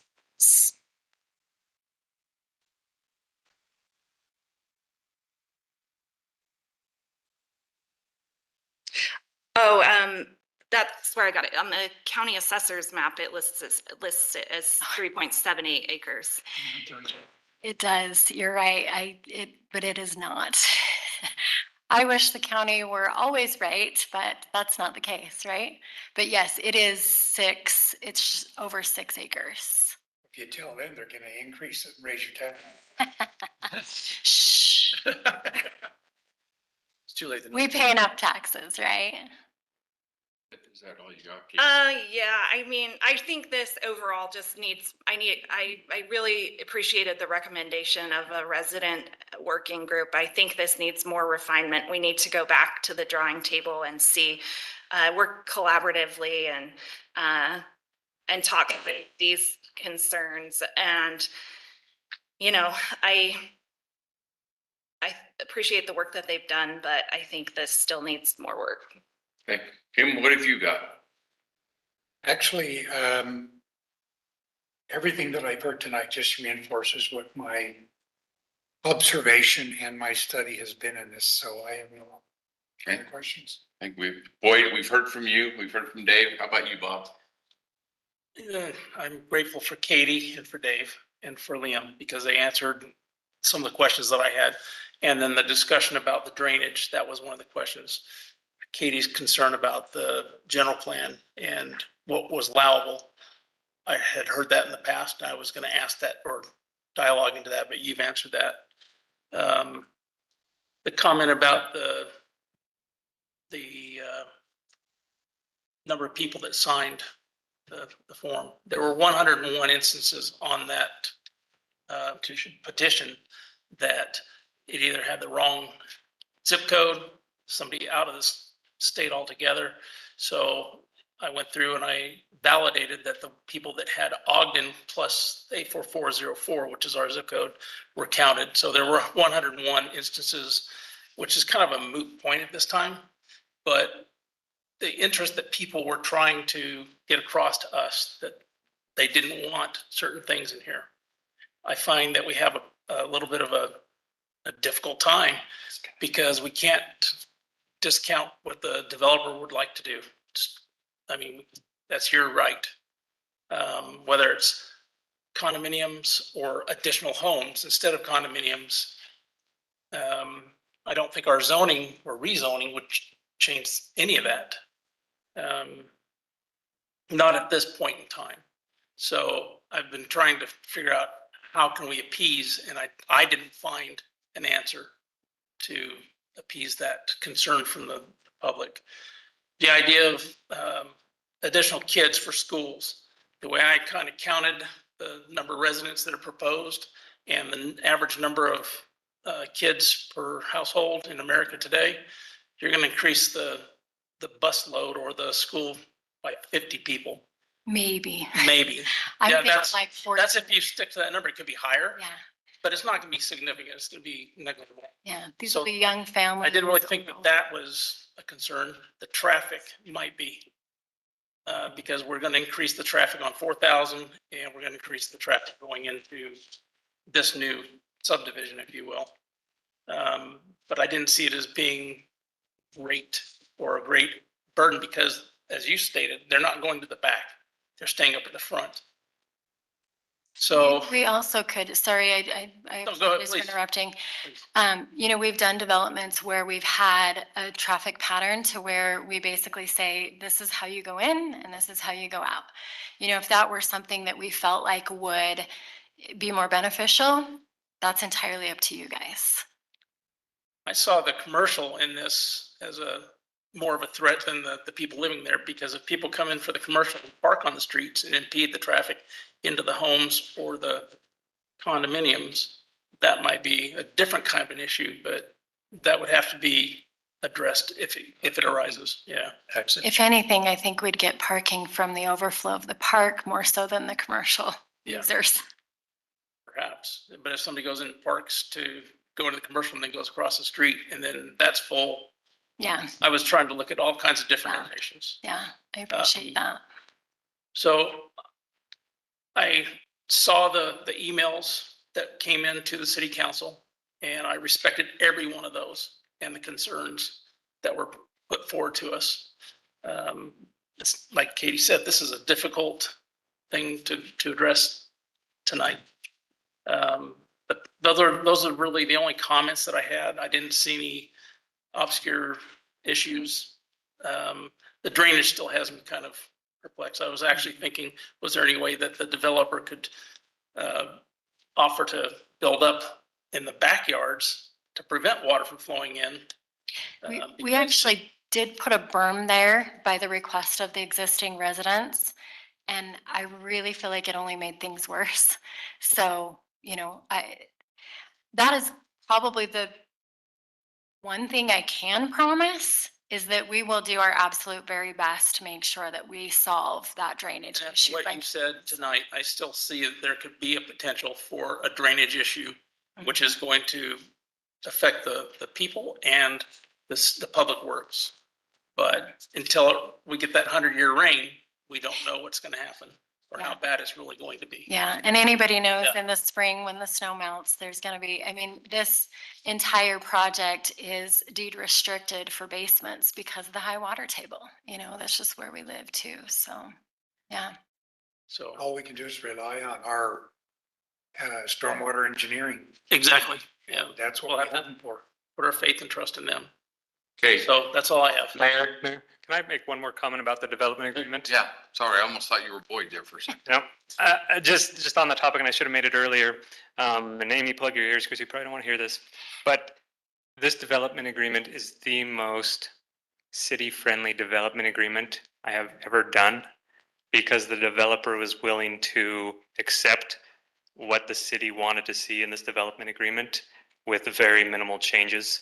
So as you contemplate the development agreement itself, if you have any reservations about it, just know that this development agreement is so heavily favored to the city in the future, now and in the future, that it doesn't give me any concerns about holding them to what's in the development agreement today. And so to the developer's credit, or good or bad, I mean, that's what it is. Is this really, and this is our first use of our template too, Katie, just so you know. This is our first run through with this template. And so naturally, yes, it is very favorable to the city, especially in the future. But the developer really didn't have any pushback on it, so that was great too. Looked great. Thank you. Okay, so Mayor, can I just say one more thing? this time. I- I've been contemplating, I agree with Katie in a lot of respects. And I kind of come into this thinking maybe this should be a process where there's a little more discussion. I've really appreciated the discussion tonight, both from Chris and from Amy, and what is being offered here. And I'm really wondering if another sit down and those kind of things would even do any good if we're at that point where, I don't know, I've kind of flip-flopped and I just, um, I'm not sure if a sit down would help or not. And that's, uh, one of my big concerns. So Okay, are we to the point I can entertain a motion with reason Yes, or the development agreement. Right? for the development agreement? Would somebody like to make a motion with a reason on the development agreement, which is 4C? I'm willing to do that. Okay. I make a motion that we accept the development agreement as forwarded to us by the planning commission in the terms that have been explained to us by our attorney, and that we approve this development agreement. And the reason for that being that it has been worked and reworked and worked again. It has been through the process of a public hearing.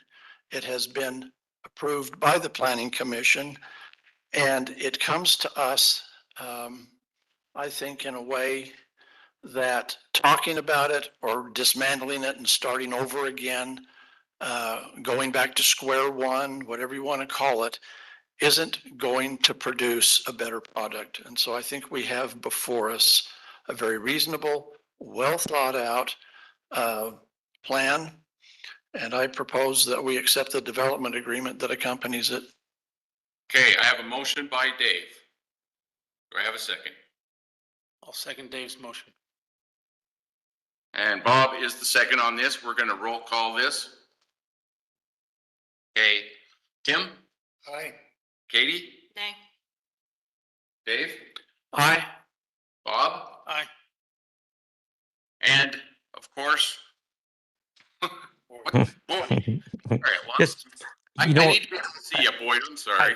I've been doing this for 15 years now, and this has been one of the hardest decisions that I've had to make.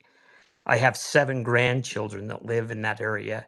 I've never I've never been swayed by personal reasons. Um, I've I've always tried to do what's best for the city. As I've sat here tonight and I've listened, I really think this is a good little development. So with all that said, I am going to vote yay. Okay, we have 4 yeses and a nay, so that passes with a majority. So that moves us to the next item, which is actually the rezone of this property from C2 to mixed use. Do we need more discussion on this? It's kind of a similar discussion, if there is any discussion, because they're so co-related. I still don't understand how we can rezone a parcel if it's not in the general plan. Like if it is not listed as a future land use in the general plan, how are we doing the mental gymnastics to get around that? The general plan is not law. You got to remember that. It is not law. This development agreement is in state law, and it gives you that authority to do that. But So where's the line between like I'm saying, like Yeah, yeah. contract zoning? they can be overused for sure. You could, development agreements could be absolutely 100% used and override all zoning. And basically it would be contract zoning. I feel You're like I'm absolutely having right. an existential crisis here because Yeah. I'm like, then what am I doing here? Right. And that's why zoning in the general plan is good and is required and necessary because it does give everybody predictability and an idea going forward. But yeah. Okay, so on the rezone, do we have more discussion or motions?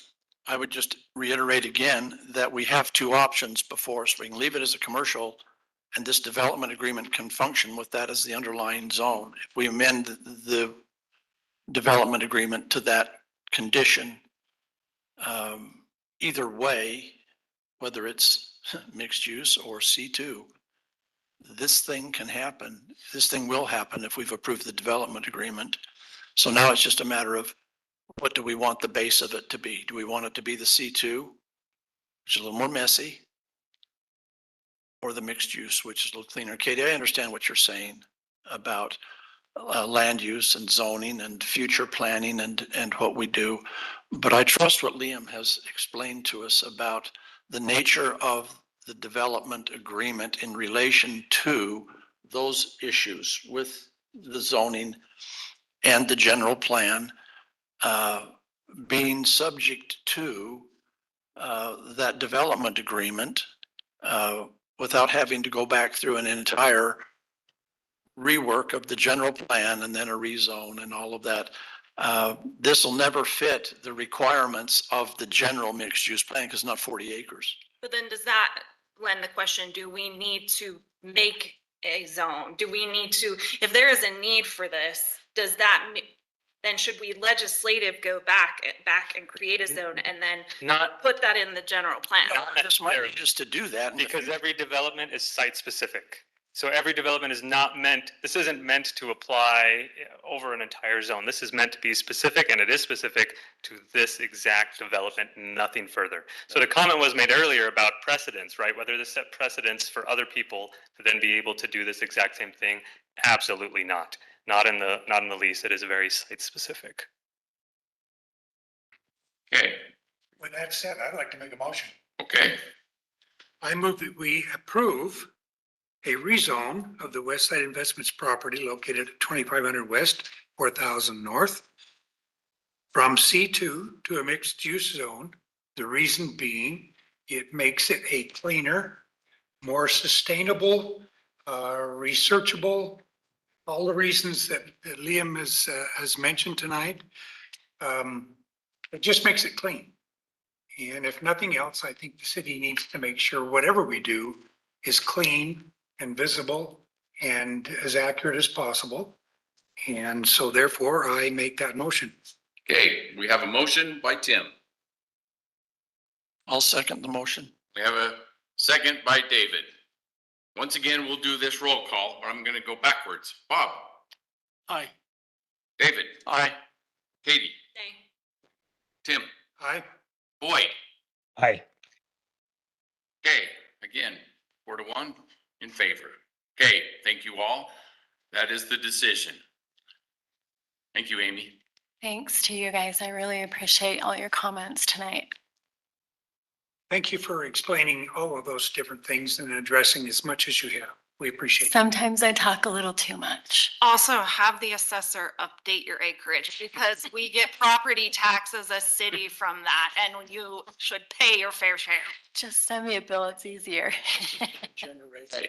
So on our business items, we have another thing to consider here. E, consideration of an adoption, acknowledgement of the Weber County, Utah Pre-Disaster Mitigation Plan 2024.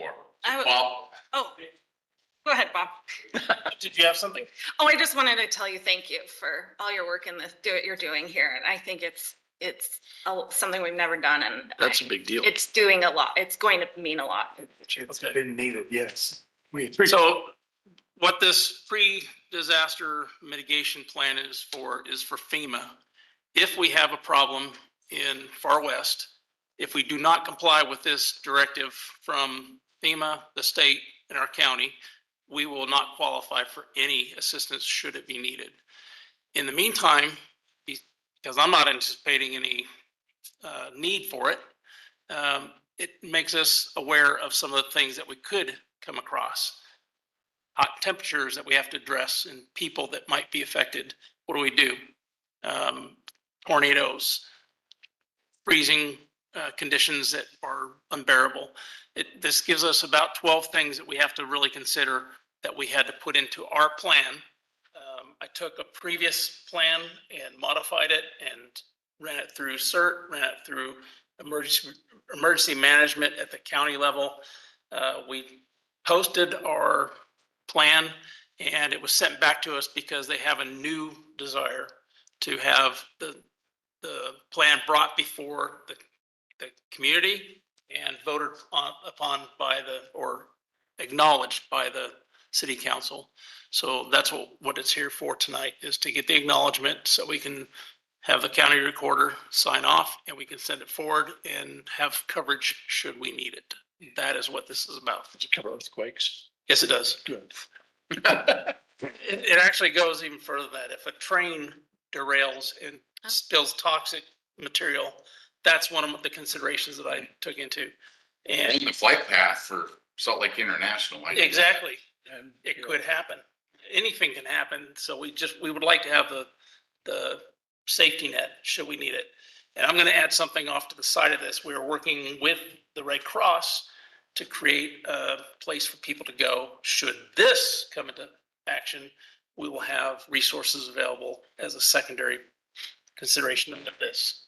So we're trying to put things in place for our city. Thank you, Bob. Very nice. Thank you, Bob. Any questions of Bob or motions or anything else? I'll make a motion that we adopt the acknowledgement of the Weber County, Utah pre-disaster mitigation plan. Okay, we have a motion by Katie.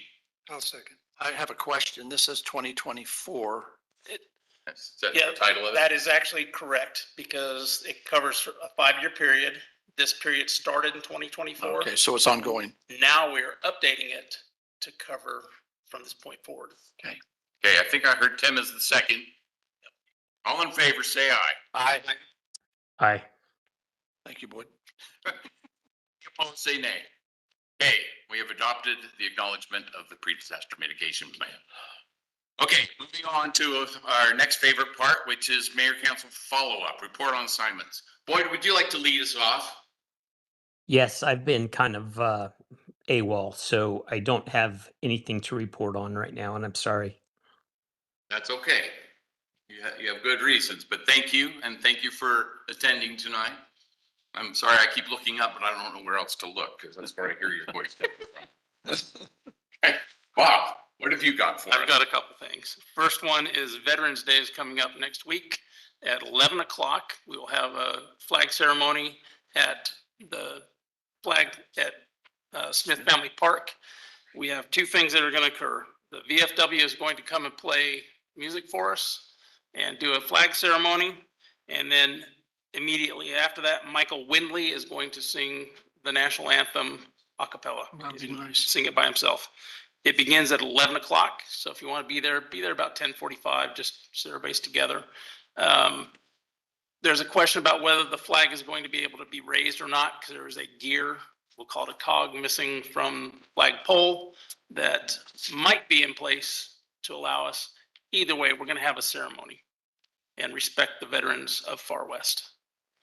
The second thing I have is a purchase of a traffic sign, a speed sign that will tell you what your speed limit is. We made the purchase this week. The trailer is in functioning condition. I've been told, because I haven't had time to go see it myself. I was a little disappointed because I wanted to get one that had the speed that you're going and the fine, but they don't make those. Yeah, It's going to cost you. what it's going to cost you if you keep going that speed. So we have one, and our traffic committee will meet on Monday at 5:30 right here at these tables. So if you have any ideas on what we can do for traffic safety and the use of this sign, where you would like to see it utilized first, please let us know. And if you can't be there, we do have emails. Text us, email us, just let us know what your thoughts are as far as traffic safety in Far West. And part of, if you don't mind, Bob, Yeah. part of that is having a sign that's on a trailer, obviously. That way we can address certain hot spots as we need to. And what that's going to do is by addressing hot spots, we can decide how we can calm that traffic, but we can also have our sheriff department, we can focus them in those areas instead of having them parking somewhere where there isn't an issue. Correct. So we're looking for the residents to help us calm the traffic and keep things safe here. Come and park on my driveway. The next one is CERT. This one is more of a forecast thought. I met with a couple of people from different communities on what they're doing for the community emergency response team. And one of the first things that came up was drones. Should we have one? Should the public works have one? So just for you as residents, think about it. Would a drone or drones, because we probably have to have more than one, be a good tool to have for public works and then for CERT? If public works needs to go look at a flood and they can't get to it, okay. If somebody gets lost, if their dog gets lost, can we use a drone to go hunt and seek a lost child or use it for other purposes. The thought here is it's going to cost some money. We'll have to get somebody trained and certified and licensed. Do we want to go down that road? That's for you to think about. The second part was, should we get an AM radio station to broadcast what's going on in the city? Not just for CERT, but for normal, we're gonna have trunk or treat. Something new is going on at the gym. An AM radio station would be very simple and pretty cheap, but would people dial in and listen to it? If you want to know weather, put weather on it. Should we spend the money to give the CERT group, because we have a radio wizard in the CERT group, the opportunity to create an AM radio station for Far West? I need your input to tell us whether you think it's a viable or. Haven't listened to AM radios. Exactly why What's AM radio? I'm just amplitude kidding. modulation instead of frequency modulation. So it gives you more power, gives you more range, and a little bit more clarity in some cases. Sometimes it's degraded in clarity. Bob, That's I why was you- kidding. I was kidding. So. Okay. Do you remember KLO? I'm imagining Bob back there spinning the discs and being a DJ. The reason why we're doing this was we were talking about communications and how we get the words out for things that happen, like the planning commission meetings. We could broadcast those changes. I mean, it's just a tool that we could consider putting into place. And that's what we want to do, is consider it. Doesn't mean we're doing anything about it. Okay. Went to the Central Weber Sewer Board meeting on the 20th of last month. There was a problem with the tax rate increase that the sewer district requested. The state said, no, thank you. And because of that, the tax rate was not approved. So the sewer district is scrambling to figure out how they're going to pay their bills, take care of everything they need to do without the tax increase. There are funds available. It will survive. You'll be able to flush, no problems. That was guaranteed. But we're going to have to give up on a couple things like a new truck or increases in equipment, things of that nature for this year. And then just the going out story is anticipate that there will be a tax increase, probably plussed up by another 0.1% next year to make up for the losses this year, because they're going to have to put some money back into their coffers that they're going to spend this year. I'm going to leave the UDOT and the meeting that we went to for the mayor. And that is all I have at this time. I might have to rely on you for what you're talking about with. We went to a meeting in Marriott Slaterville. Oh, that one. That one. I figured you would probably do better. We all win. Yes. But I'm going to let him talk about I it. think that's good. That way I won't talk You're about. talking about the WFRC. Yes, that's, Okay. I'm sorry. I have. That's why I was like. Wasatch Front Regional Council. Okay, is that it? That's it. David? I'll also defer the WFRC to you. We had our trunk or treat here, and good participation from our youth city council, helping with crowd control and parking. And we don't get them out a lot, but when they come out, they're helpful. They do a good job for us. I'll leave the disc golf to you. And Tim and I, in your absence, attended a Weber School Board District meeting, again, to revisit some tax increment financing for the Far West Landings proposal. We were with them for almost an hour. They were very cordial, very listening, very respectful, and very unmovable. And in the end, nothing really changed, except that at least from the previous visit, where it just came back with a hard no, don't come back and bother us anymore, they did let us come back and bother them some more. And I thought it was, we were there with Doug Larson, I thought it was just a very insightful meeting. Informative meeting. I think it was clear to us why they are in the position that they are now. The climate has changed, the conditions have changed, relative to their participation with developments, particularly those of a commercial and a residential nature. The thing that this is just my own assessment. If we'd have been there 6 months ago, I think we would have got it. I think the weather changed in August. They got grilled.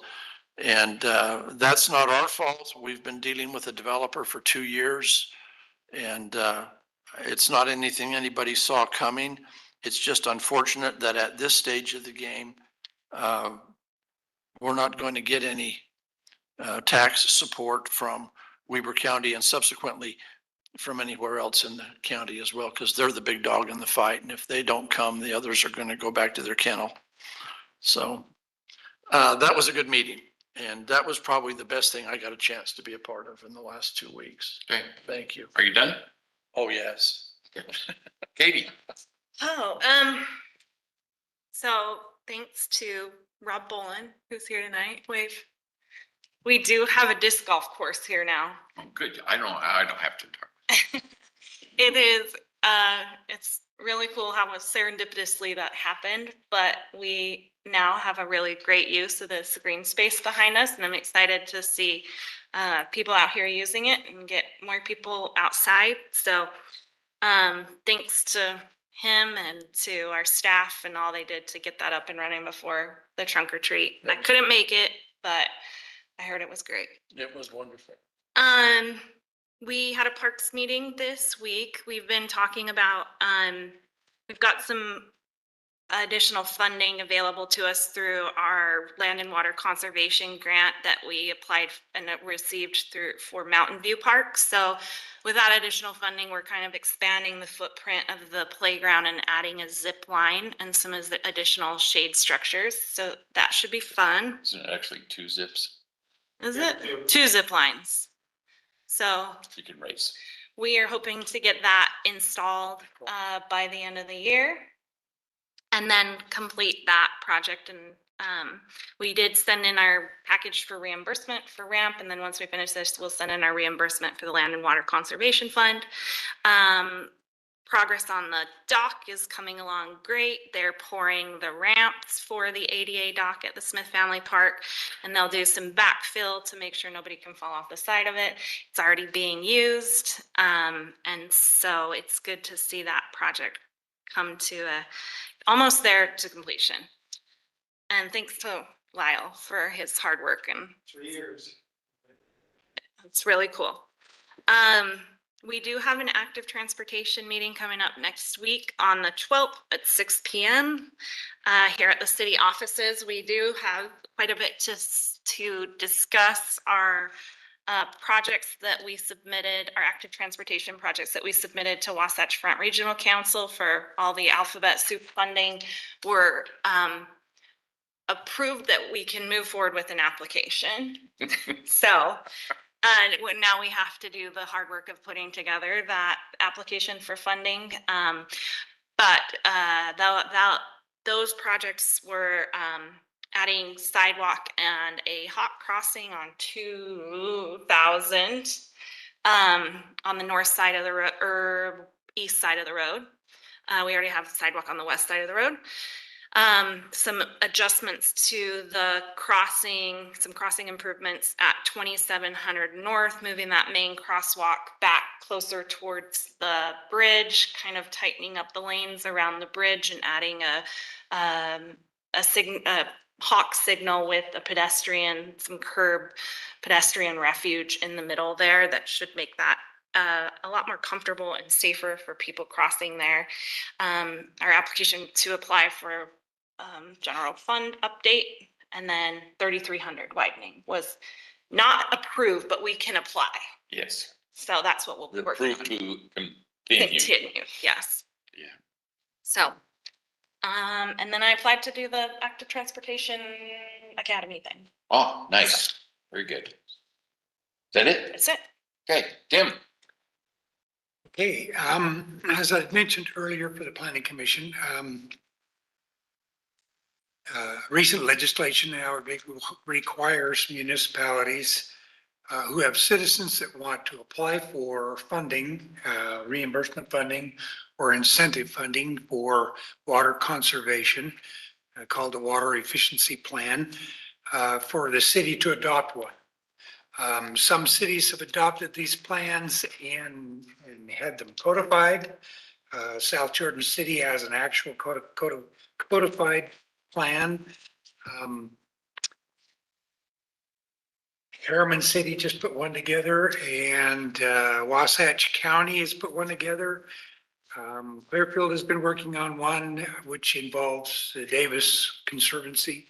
But I think it's something we could just put together as a plan, not necessarily codify it, but we will be able to meet the requirements by the state so that our citizens can participate in that program.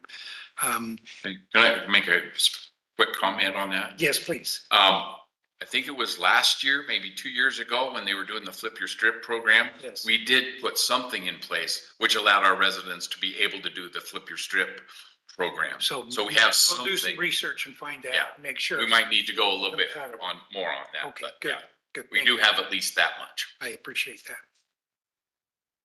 That was all for that one. I've been reviewing the state housing plan. The state has been revising that and putting that together. It started out as about a dozen pages. It's now up to 106 pages. They have listed 46 different tactics that they plan on using to comply with or have in their housing plan for the cities to comply. There were a couple, several actually I have some concern for, but two in particular. One of their incentive or tactics is to incentivize local governments to implement zoning reforms by leveraging the existing state funding programs in order to prioritize cities that are doing what the state wants them to so that they can get their funding. Could they put more words in that? Yeah. That's just their way of applying some pressure without calling it applying pressure. Another one was to review and revise the state statute that requires cities and towns to allow detached ADUs, which are accessory dwelling units, and with very small square footage. Of course, they add reasonable considerations for infrastructure, but again, they're looking at the statute to require cities to provide that. So that's the two that I'm really looking at real close. We'll be following what this legislature does in the coming spring. Again, there was 46 tactics. Some of them really are kind of moot, but again, I'll get through that 106 pages before the next meeting. I've had a request from our maintenance department here. They're looking at when the Parks Committee, for instance, we're working on the Meadows Park. How long it takes for our engineering to come back and give us the engineering we need for these parks. And they wanted to know if there's a way to maybe go to a different engineering company that specializes more in that type of design, like parks and recreations. Some of the real big cities do that. It's a lot more expensive to outsource it. But I am trying to gather as much information as I can from some of the other cities. I've had about 3 or 4, West Haven, Marion Slaterville, Harrisville. Some of them at Pleasant View have come back to me. They all use their current like we do. Mhm. We use Jones. But I'm hopefully be able to give him an answer in the next couple of weeks on that. And get an idea of whether that's really feasible or not. You can do pools for specialized services, so you can say, hey, we want to create a pool for stormwater engineering. And similar to how we did with our right of way, we have a right of way pool that they submit they submit proposals Yeah. to be in the pool, and then you do have some contractual limitations for them, but Okay. you can, you could create those like, okay, this is for park design, this is for pavement design, this is for construction oversight. So and that have- list, that pool would list out those And then, companies you want to send your yep, RFPs to. or no, you can say, I want to pick, so since there's a limit on, a contract limit on the amount, you can go to them and direct select them Oh, for okay. contracts less than like $250,000, I think is the limit in my world, but, because it has gone through an official like proposal You process. actually fill the pool with from RFPs. Yeah, you can do that, like direct select, and you can have those for a number of things. Okay, well, that helps. Like having them on a shelf.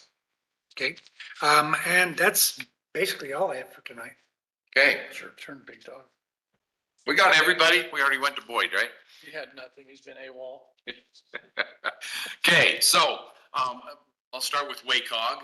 That's easy because I did not attend due to family priorities that I did the other day. So the next time I go, I'll report on that. There is something that came out of that I'll get to a little bit later, which is probably the only exciting thing in WACOG this week. Trails Foundation, we're still in the middle of a membership drive. So anybody who uses any of the mountain trails and mountain biking and all that kind of stuff, please consider joining Trails Foundation. They're the ones that create and maintain your trails that you're riding on anyway. So, it's a contribution towards it. There's a new 27th Street paved parking lot, so a new trailhead. I don't know, I think I've mentioned this before, but it's a lot further along. It's now paved, and there's a pavilion mostly erected. So that's right at the top of 27th Street. That'll get all the traffic off of the neighboring streets and all that. That was done with donated property, so that no one would ever develop there. So they ensured that. And also it's good for the neighbors because they won't be parking their driveways anymore. Cause I don't know if you've been to the top of 27th, it's full of cars on the street. So this will make it a lot better. As far as the LPC, that's next Wednesday for housing. And, the big one on November 17th is the other LPC. These are all the things that we do with the League of Cities and Towns, where we talk about all the legislative things, and we fight back for the residents of Far West going, we still want to be able to do things our way. And so it's all of the cities of the state, but we, collectively get together and persuade. They're basically our advocates on the Hill when they're doing legislation, and it works out very well. It's been working more towards us than against us. And so, yeah, that's that. It's also gonna be the last opportunity we have for input into the state housing plans. So Yes. we need to. Yes, absolutely. Okay, just today, we had a safety observation with Jason and others. We went out and we did some counting. So the others were Human Services, Weaver Human Services, UDOT, School District, and the PTA. Out there by Far West Elementary, we went out and some of us were stationed to individual corners where we counted traffic, whether people are going through, whether they're walking, all of that kind of stuff. Jason's going to collect all of that data and, grind what he does. And that's going to be submitted to UDOT. So for some considerations on things we can do for improvements for, that whole corridor. Because we all know that 2700 is fun. And we actually went beyond that. Some of us were standing within the neighborhoods, watching them all come through. I was actually staying at a four-way stop, probably not too far. It was right in Mia. And it was one of those things where I don't think it needs to be a four-way stop, but I think the stop needs to be on 2575, because that's where, it really wasn't cross traffic this way. It was cross traffic this other way. But that's what traffic studies do. We'll figure that stuff out. But it was very interesting. We'll crunch the data, and I'm sure there'll be some proposals coming out of that. Will they share those numbers with us, or is that, Yes. those are our numbers? Those are our numbers. Okay, so Yes. we can use those. Yeah, Jason has all the sheets with all the numbers on it. And yeah, it's gonna go to Weaver Human Services and UDOT, but yes, We use that for our application. yes, we can use those things. Kind of along the lines you were talking about, which might go on. I attended a USU crossing of 2700 North. They gave us a vision of, so our engineering, Jones and Associates, basically got with some USU students, and they came up with a proposal of how to cross 2700 North more safely. And so this was a whole collective. It's basically there's, within their class and all that. So they did take a lot of things into consideration, and I was up there for their presentation. They considered a lot of things with data and everything from, should we do just flashy lights? And they're like, so here's the several things that they proposed. They could use flashy lights. They could use a wooden bridge going up over the top. They could use a metal bridge going up over the top. They could do the Hawk signal crossing, or they could put a tunnel under it, because basically those are the only ways you're going to get across, is over it, under it, or across it. Where? Huh? Where? On 2700 North. And? Let me finish where that is. where that would be, where their proposal is, and came down, would basically be to kind of consolidate our crossings we have now. So that would take the Hoagie's crossing away and the current Walquist crossing away, and we'd be crossing somewhere near the canal. And the reason for that would also be, as we get the canal as a connecting trail, okay, there's a way to get across 2700 North. And after some more analysis, and they went through all of it, and I asked them to actually come and present to the council, and they will, but they wanted to refine their numbers on the estimates, because they actually have the estimates of what it's going to cost. And so they can give us all of the data that they have for this. But, so the most expensive one is, of course, the suspended metal bridge. They excluded the blinky lights and the wooden bridge, but the suspended metal bridge is the most expensive. It's somewhere in their current estimate, somewhere around 1.7 million. And, That's cheap. I'm just saying their estimates, these are kids in college, right? That's why they wanted to refine their data. Okay, the culvert underneath, they actually brought into account things like drainage and all that kind of stuff. And I was actually kind of opposed to it at first until they made their presentation. It's actually not, that's actually their preferred recommendation, because what that would do is you could get across 2700 going under it without impeding traffic at all. Anytime you put, you could have something over it, but this goes under it. It takes up less of a footprint. We could probably easily get the footprint of what we need for getting to it, because we already have the school district on one side and we have our property on the other side. So we don't have to acquire any property. We just need to, put in a culvert and put it in. And the other one, the least expensive, and that was somewhere around 1.1 million. And of course it would cause some disruption for a while, because it takes a while to dig up the road and put it in a culvert. The least impactful and the cheapest is the Hawk system. And they even talked about it could also be a phase thing. You could start with a Hawk system while you're getting enough funding for either the above or below.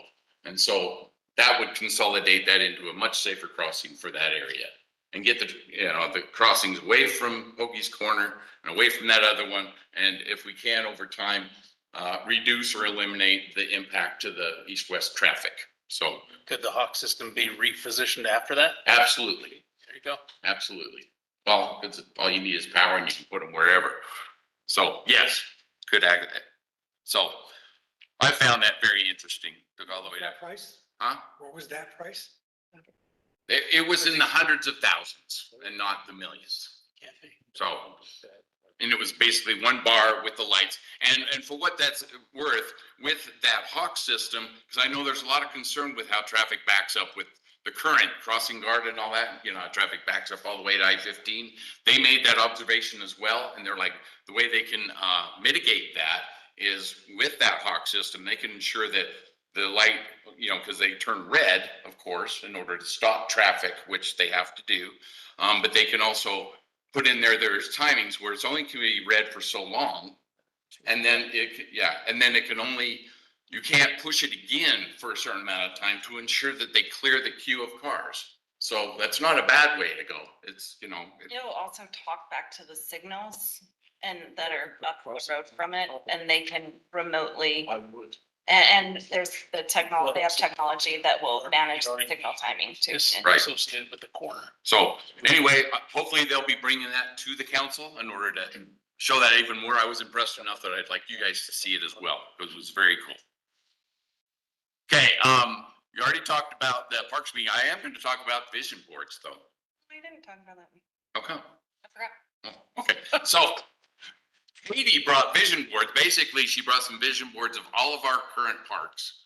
And we went through and we talked about what could be improved in each and every one of our parks. And so we just kind of put some stickies up, you know, playgrounds over here, some other things over there. It's a good start to, okay, what can we do? And that's an initial thing of just what we were doing within the Parks Committee. But of course, we'd want to take this to the public, of course, but you got to have something to start with. And maybe you can pick one of those that's where our priorities are. So we did that. And you already also talked about the ADA fishing dock, went out there today. There, the one side is got the concrete in and they were pouring the concrete while my wife and I were out there. So hopefully it's out there drying as we speak and people will not put footprints in it before that. Some fish will flop up in Or fish. So, again, a great thing. And I know these guys put it on me for the Wasatch Choice Workshop, the WFRC thing. We focused mostly on transportation corridors. So, we got to put in our information and all that other kind of stuff for them to consider. I'd still like to have a meeting where we can, put that, you know, go for more fine grain for us. Cause you know, putting stickies on maps are great, but I think it's even better if we can input it into their system. What's the deadline on I think we have a few weeks. it? Okay. So, I think it's a great idea. yes. And for what it's worth, Far West had the largest group represented there. We had a good group of people there. Even though it was just barely before trunk or treat, we did that and then we came here. And speaking of trunk or treat, that was a good turnout. And yes, we did. I was able to cut a ribbon for the disc golf, so that turned out really great. And it is being used and liked. I was out here talking to some folks earlier today. They really like it and love it. I need a lot of practice. And also, I encourage them if they, you know, if they have any ideas, because right now we have the holes in place, but there's still some adjustments we can do without a lot of impact. You know, like our T-blocks and any, you know, other types of things. So getting feedback from them, of course, is great. Do we have I know originally there was a printed placard that showed the course. Yeah. But we've deviated from that a little bit when we Right, installed. we're going to have the end result posted where we need to with all of, you know, the supporters and the donors, which you guys still all are, Yeah. right? Austin is working on And that sign. and I've got a question. Can we put some discs in the rec center? They have them. Sign up? They're already there? They're already there. Check them out. Yes, they can. Nice. Could we print a little scorecard like you get at the golf course? If you'll draw it up. Rob can comment to it. Yeah, can I take 2 minutes? Oh, hard. Come on up. Come on up and yes, please. Say your name so you're on the record. Rob Bullen. Yeah. Okay, I first want to comment, Dave, Austin, the staff has been awesome. They've been great. So the main thing that disc golfers use is this app called UDisc. Yes. And you have your position and it shows you a map of all the disc golf courses in the area. It pulls up the holes, it pulls up a scorecard that you can use. So that's what most people use. We could put some paper scorecards in the rec center. But the course has already been reviewed 3 times, it looks like. 5-star rating. So we're on the app. We're on the app. It's there. I set it up and laid out the map with GPS locations and everything. We will be transferring that over to the staff. So you all will maintain that in the future. But it's all there. It's all ready to go. Yes, there is, we are updating the general map from what the previous version was to our shortened, safer, To the existing. beginner-friendly course it is today. Beginner, I'm coming. So, thank you. Yeah, Thank you. thank you, Rob. Okay, so that was that. Okay, Buena Vista, we're gonna care about this because this is water. So I told you about, there was a test well they drilled behind Buena Vista. Well, they were hoping it was treatable water. They don't believe it's treatable water, at least not within budget. I mean, they could create a treatment plant, but treatment plants aren't cheap. So they're actually looking for, so as of right now, they've kind of tabled that hole. And they're looking for other sources of water. They've kind of decided that the best place to look is on the east side of I-15, according to how the water's been coming up. And so they're actually talking to some of the cities about, locations of where they could drill for testing. I believe Harrisville has a location.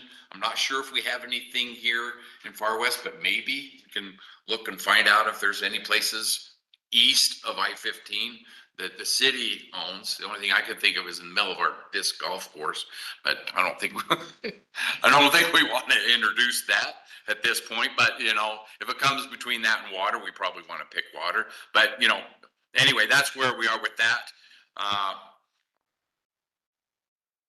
At WFRC, let's see, what was this?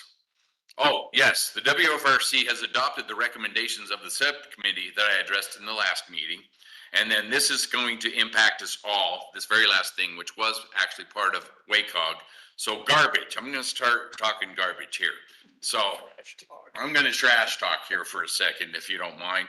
So the Weber Transfer Station is losing money. They're having a hard time because, they have competition. It's the Ogden Transfer Station, formerly known as Recycled Earth. But they're actually larger than that. It's also known as Robinson. They actually have stuff down in Layton, and actually Robinson has purchased our hauler, which is Econo Waste. So we are already in with Robinson on this. In our contract with Econo Waste, it states that they must take the waste to the Weber Transfer Station. That expires at the end of next year or can be renegotiated. So, but we had a meeting with Robinson, and so the county sent us an interlocal agreement. I think Liam's seen this. He may have even written it for all I know, or with us at least knows who did. They would like us to sign an interlocal agreement with Weber County that will be for, I think, 5-year terms. Our current with Econo Waste is also on a 5-year term. So I would kind of think, I would rather not get into an interlocal that's going to be for 5 years. And then when we come up with a contract, we have an issue with that 5 years. So if we could align those in some way, that would be the best thing for us. And who knows what will happen. So Ogden Transfer Station, they take their garbage probably to their own facilities, or going to take things out to Promontory. They currently take it all the way to Utah County. So that's where all of our garbage goes right now.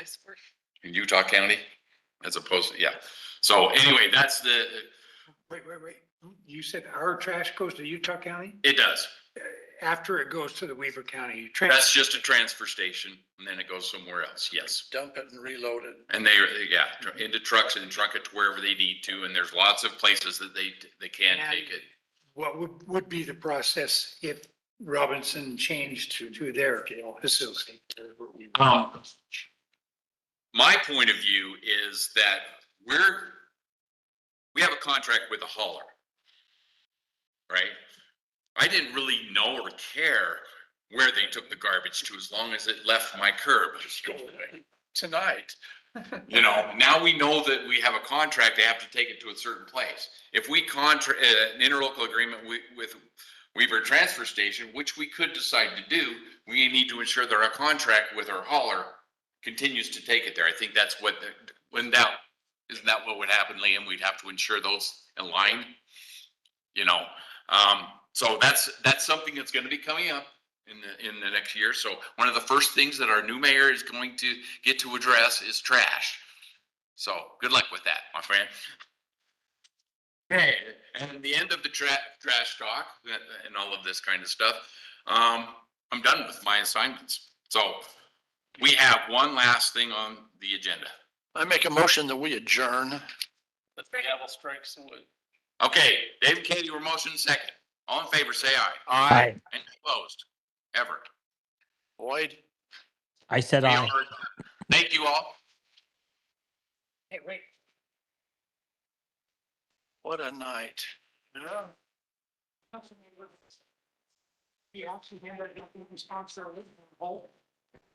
Are you talking? I'm also. So, I think we're gonna take that. So, right, very much. Yeah. Hey Katie, I got one of your signs. That's okay. I think I was gonna bring it tonight, but I didn't make it. So